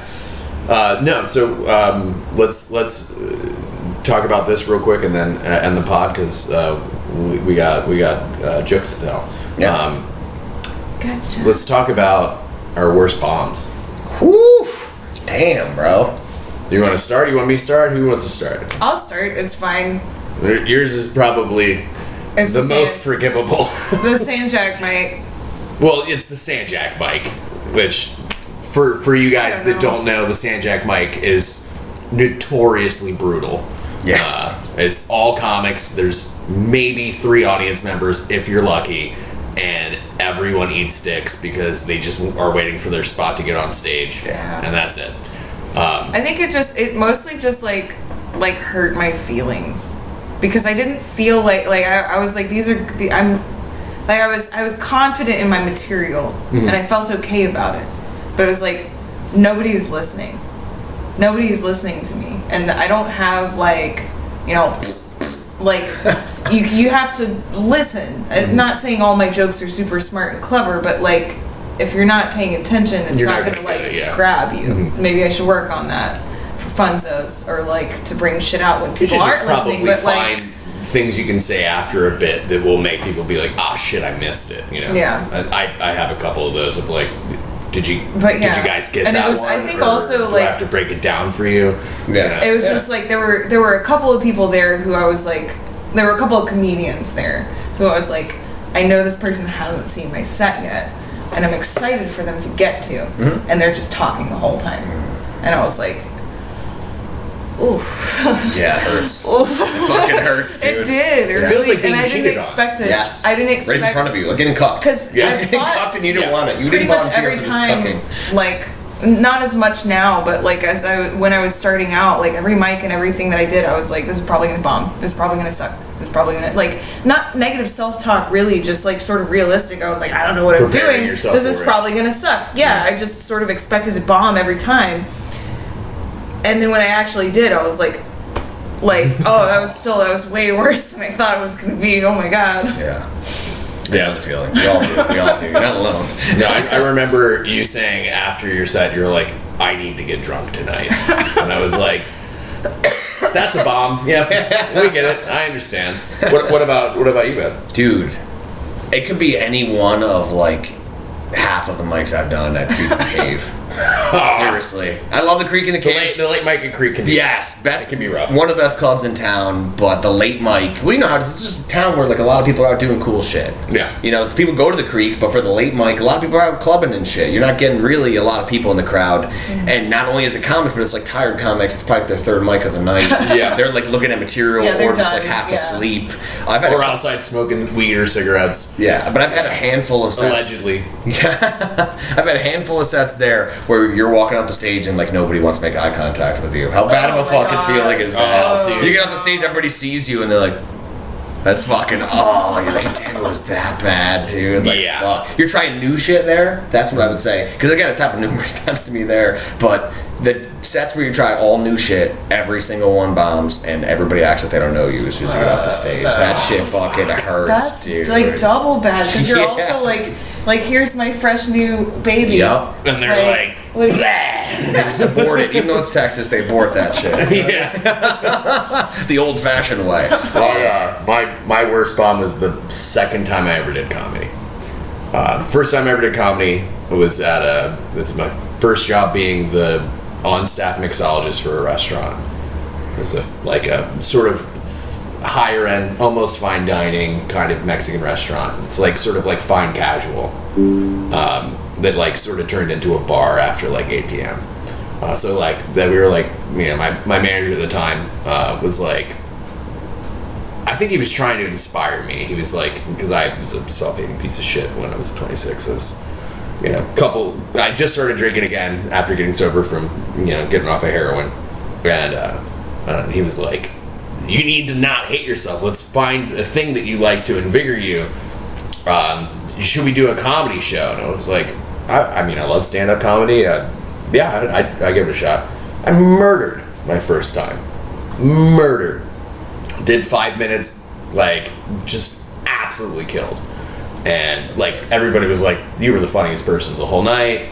I did, like, 3 short jokes and then a story about, you know, when I lived in a halfway house with a male prostitute. And fucking killed it. And then got a chip on my shoulder. And was like, oh, I'm fucking great at this. I'm naturally awesome Made at for this this. shit. Yeah. And it was like a week or two later, we were having another comedy night. And it was only, I think I did 5 minutes both times. And I wrote all brand new, fresh material that I didn't try out anywhere. And I just did it at the place that I am the on-staff mixologist for. My job. I'm doing this in my job that is still kind of a family restaurant. And you know my stuff. I like it though. I like the dark, but not everybody at a family restaurant does. I get it. I did 3 minutes on the Kesha rape. And it was like right after it happened. It was like days after it happened. Big swing. I did not get that home run though. I got booed. I did not leave the stage. I got booed probably 2 or 3 minutes into my set, and then I just doubled down and did the Kesha rape material. and was like, Oh, you got booed before the catch a The rape. rape was how you try to dig your way out of the hole, is what you're Oh my saying. god. I kind of went Just into keep this, digging and down. and Come out the other side. Yeah, China's down there somewhere. And I've kind of changed my tactic a little bit. My whole thing that I started was like, whatever, I'm going to be a horror movie. I don't give a shit what the audience thinks. I'm just going to go do my thing. And it really worked the first time. And then the second time I ever did stand-up, it did not.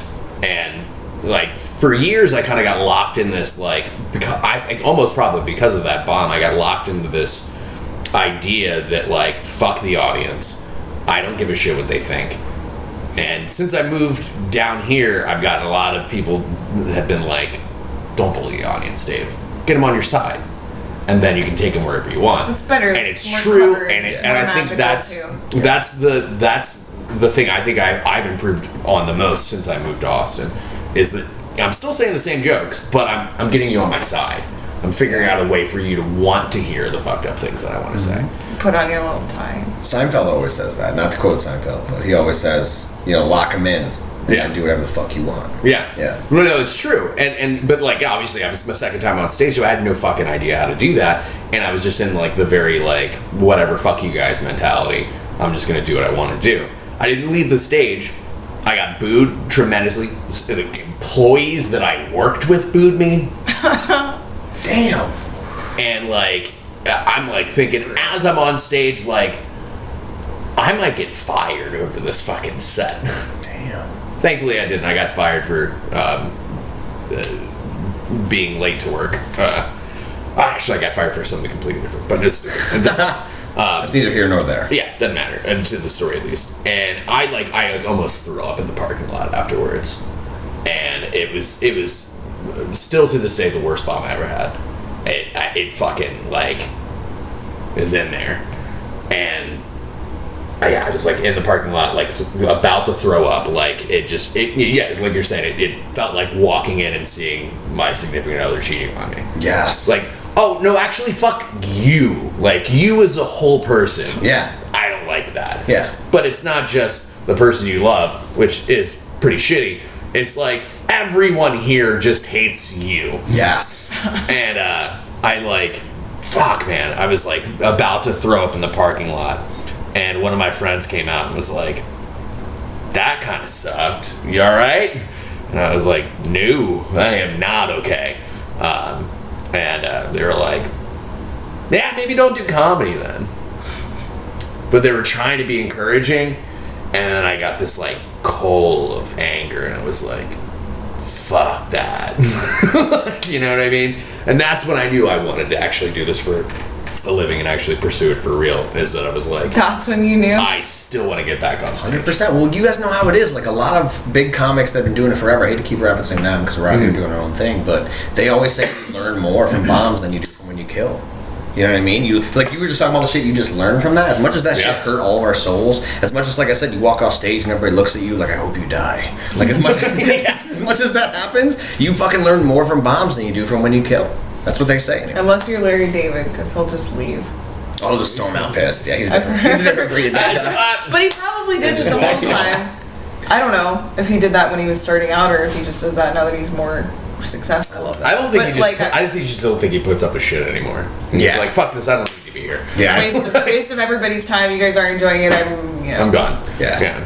I don't know. It's a weird thing, but I think you learn the most from bad sets, and you learn the most from like trying out new stuff that doesn't work.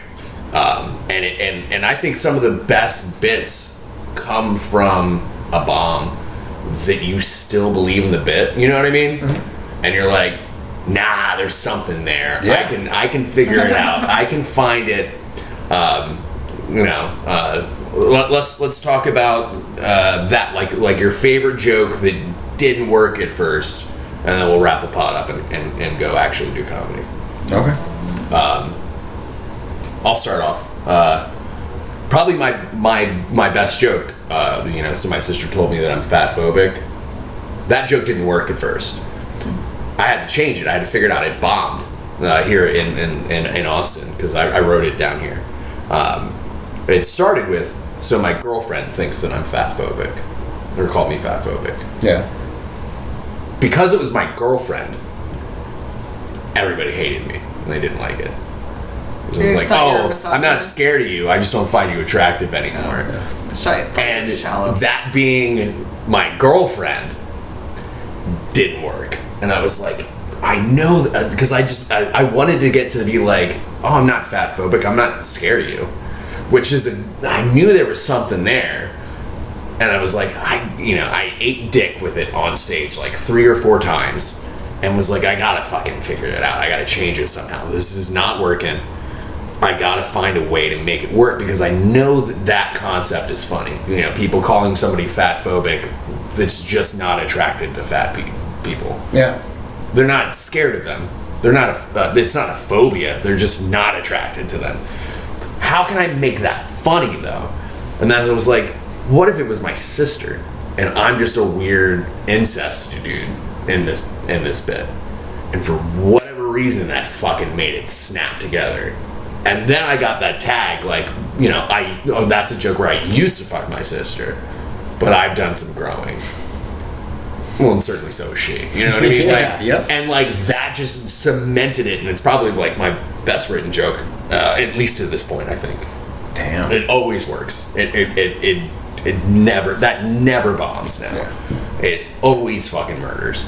And like that was the bit that I was like, I know there's something here, but for whatever reason, if I made it like a romantic partner from the gate, if it's a surprise that I used to fuck my sister, that's funny and interesting somehow. But when it was, you know, oh, it's my girlfriend that's saying I'm fat phobic, I'm just a piece of shit. They hate me. You know what I mean? So I had to find that angle on it, but that was the one that like really kind of I had to go have it bomb. But I knew that there was something there that I had to just kind of restructure it, and then I found it. Makes sense. What about? Somebody go? I can go. I'll take this one. Okay. I'll be quick. Okay. So I have 2. There's the vegan burger one. I feel like I had to figure out how to tell. Okay. Because most of that's, you know, it's a little bit like calling men out, and most of the mics and stuff that I go to, it's almost all dudes. But I think I'm right, and I think it's funny, and I'm not gonna stop doing it. So I had to sort of figure out how to. Well, I remember when you first started doing that bit, you would be like, the guys don't like this one. Yeah. And it like set them up to just be able to not like it. Yeah, shooting yourself in the foot. That's fair. I still. But you dropped that. I have mostly dropped that. That's the process, right? I have mostly dropped that. Although every now and then, like if right it's extremely grimy or I've heard somebody say something sexist, I'll put it back in because. Fuck you. Or the this one I think is still in the cooker a little bit. Okay. But the determinist nihilist one, I think that is a very clever joke, and I like that. It's gotten better. It's been getting a little bit better response. I think you still need a final tag on it. You still need a final tag on it, but yeah. But yeah, that one's evolved for you too. Because I think the first couple times I said it, I don't think I got maybe like 1 or 2 super delayed laughs. If any at all. Because you say, you know, I'm a determinist, you explain what that is, and I'm also a nihilist, you explain what that is, so I'm not pro-life or pro-choice. Oh, cool. Yeah, you say my joke. Cool. Yeah. We're workshopping. He's listening. That's a fucking hell of a man right here. Fucking word for word, he's reciting that shit. This is romantic as fuck. I'm turned on right now. Is it weird that I'm wet? No, I'm just kidding. We're all wet. I think if you follow with like, so I guess fuck everybody or something like that, you know what I mean? Something else that like kind of pops the tension. Okay. That could I don't know, but that's also another thing that I sort of like, and I've got to sort of try to figure out how to work with it, because like you'll say that kind of thing sometimes, and you know, I don't think you're wrong, but like popping the tension is not necessarily my intention. Like I don't necessarily want people to feel like good and comfortable and like, oh well, that wrapped up all nice and neat, you know, because that's not the point. Like I want to make people laugh, but I want to make people think. I'm not trying to make them comfortable. Like if I'm hosting or whatever, like that's different. But in your like act. yeah, because some of those things, like that one, or like the vegan burger one or something, it's like the intention is not to make you feel nice and comfortable. The intention is to make you actually think about something, reflect on your own perspective, right, and then maybe find some humor in that. So like giving it some sort of, like, not necessarily a cheap tag, but like an easy way for people to be like, oh yeah, okay, yeah, I get it now. I'm good now. Like I'm not necessarily trying to do that. Then I do need, I know if I don't do that, then I need to finesse it more, because that is. Or you can find a way to do that same tension breaking thing while starting another bit. That's another way to do that. So like, I'll do like, when I was a kid, I used to fuck frogs and let that hang, and it either gets a great laugh or just makes everyone uncomfortable. And I like either response. And then I'll just be like, so pedophiles kind of suck, right? And it like, so you keep that rhythm, you keep them with you, but you don't have to tailor it to where it makes them comfortable. Yeah, you know what I mean? That'd be a good one for me to like figure out a specific spot. Follow with a really silly, stupid bit that kind of like brings them back, but also like they have to just chew on that now. Yeah, I don't know. Just thoughts. What about you? You have any like that? So like kind of like Dave said, when my first set actually went really well. Like I didn't have any material written. I had some ideas. I had wrote some of it down. I didn't really like read off of it. I was just riffing off ideas, and I did really well. I had a comedy club and I killed. And then from the beginning, I started to have success, like set after set, just riffing. But I thought about it. I was like, I gotta write jokes, and I really wanted to challenge myself. Okay.